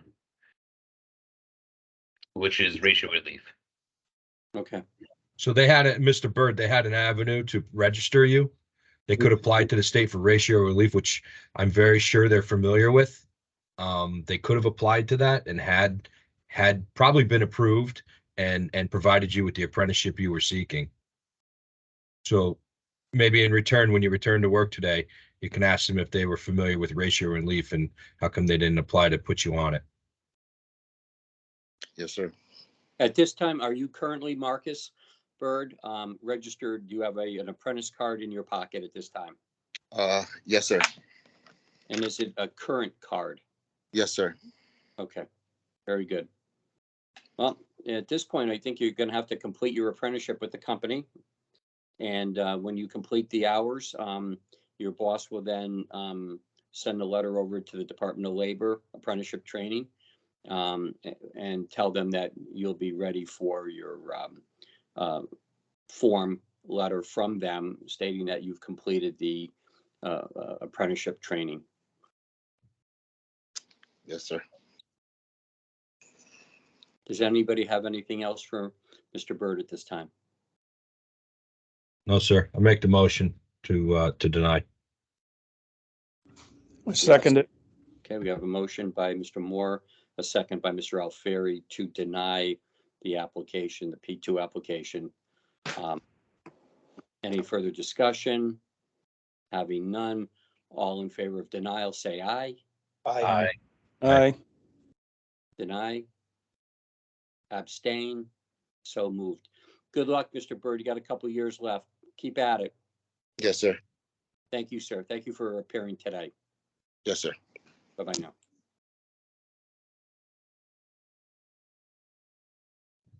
So I think we have everybody on our list completed here. Okay, so under old business, we'll stay there just for a little bit. The continuing education curriculum is underway.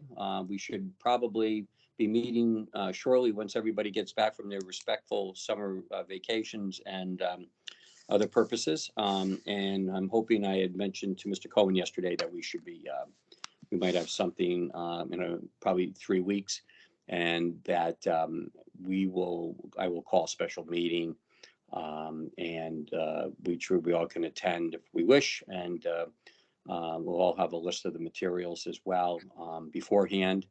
And if anybody has any questions in reference to those potential pieces, and we can vote on it and get it approved for this for September. At this time also, next we have, do we have anything else under old business, by the way? Does anybody want to add? Okay. We have Janita and Pam's group has, we have our list here of people here that were had fines and levies imposed or not here. Good morning, Mr. Chairman, or should I Hi. say, it's almost afternoon, actually. Yes, very long morning. Good morning, Janita Hamill. I see we have three. I have three pieces here in front of me. I don't know if there was any more. No, it should be three, sir. The plumbing board investigation review from January 1st, 2023 through February 28th, 2023 might be a duplicate. I don't know if it had gone through with your last meeting, but at that time, we did not have any files closed, and we received 6 new files. Great, thank you. Okay. Which are all Okay. under Yep. investigation. Yep. And you keep us apprised as to how and when it deems necessary for us to be aware. Yeah. Yes, sir. Now Thank you you. have to excuse me because I hit the wrong button. Okay. Then for the next 2-month time frame from March 1st of 2023 to April 30th of 2023, we received 3 new complaints during that time, and 1 file was closed. It was a consumer complaint versus a properly licensed P1. There was a permit obtained. It did pass, and it's a civil matter. As we all know, sometimes when a conflict occurs between the consumer and the contractor, well, my cousin Joe's friend next door, apprentice from my neighbor, could have done it for half the price. So it becomes a civil matter. And if you're looking for restitution, we have no violations. They're properly licensed. The permit was obtained. It was passed. You got to go to court.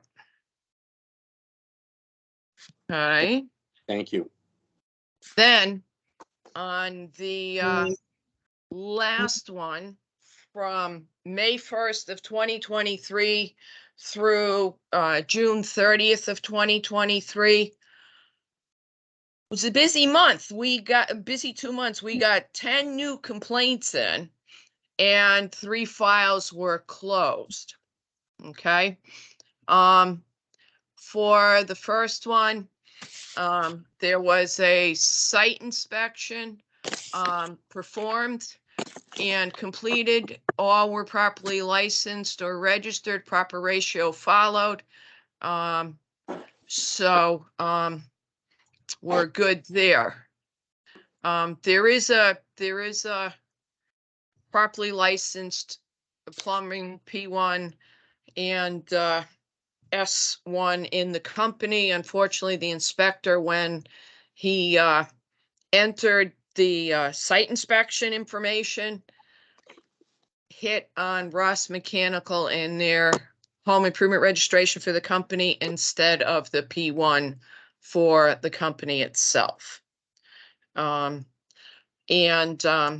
I was on the job site with the inspector, I can attest to the fact that there was a P1 and properly licensed P2s and apprentices on the job site with that ratio.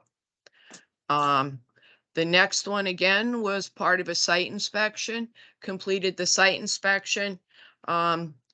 And it says completed site inspection and should have had a couple more notes that said people were properly licensed for that on that gas station inspection. So that was a good thing. Then on the last one, there was an assurance of voluntary compliance and in a civil and in a forfeiture paid. The contractor is licensed and is responsible for all work under the permits. I will say this one thing, that this piece of the file has been closed, but that the original file is a home improvement complaint involving some unlicensed plumbing and electrical work on it. It's still open and under investigation. So that's all I could say about that. Yeah. Thank you, Janita. Does any of your board members have any questions? Board members? None at this time, I believe. Okay, and on a good note, the department has, I believe that the application period has closed, but that the department is attempting to get the OC enforcement unit 2 more inspectors. Great. And they're looking for both the plumbing and or heating license categories to fill those particular spots? I can't answer that because I did not read the job spec. Sorry. Okay, no worries. But we do know we're looking for another plumber inspector at this time. Well, That's what the job posting was for plumbers, or? I just that it was posting that we're looking for inspectors. Okay. I so don't, okay. I don't believe it's stressed categories, but if Director Brown is on, she would be able to answer that question. I could chime in on that one, Mr. Chairman. The minimum qualifications to qualify for a occupational trades inspector is that you have to hold a license, an occupational trade license, or an electronics license. There is preferred qualifications though. So the minimum qualification again is that trade license. The preferred qualifications were emphasized as a plumbing license and or a heating license to diversify the makeup of the occupational enforcement group as it is staffed currently. Okay, thank you.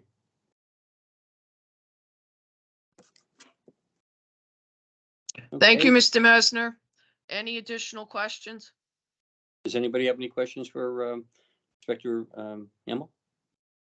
Okay, thank you, Janita, for all your help. Appreciate it. Thanks for the update on everything and sharing the different cases that are ongoing and under review by your team. Thank you. Thank your inspectors for their hard work out there in the field as well, monitoring the state as well.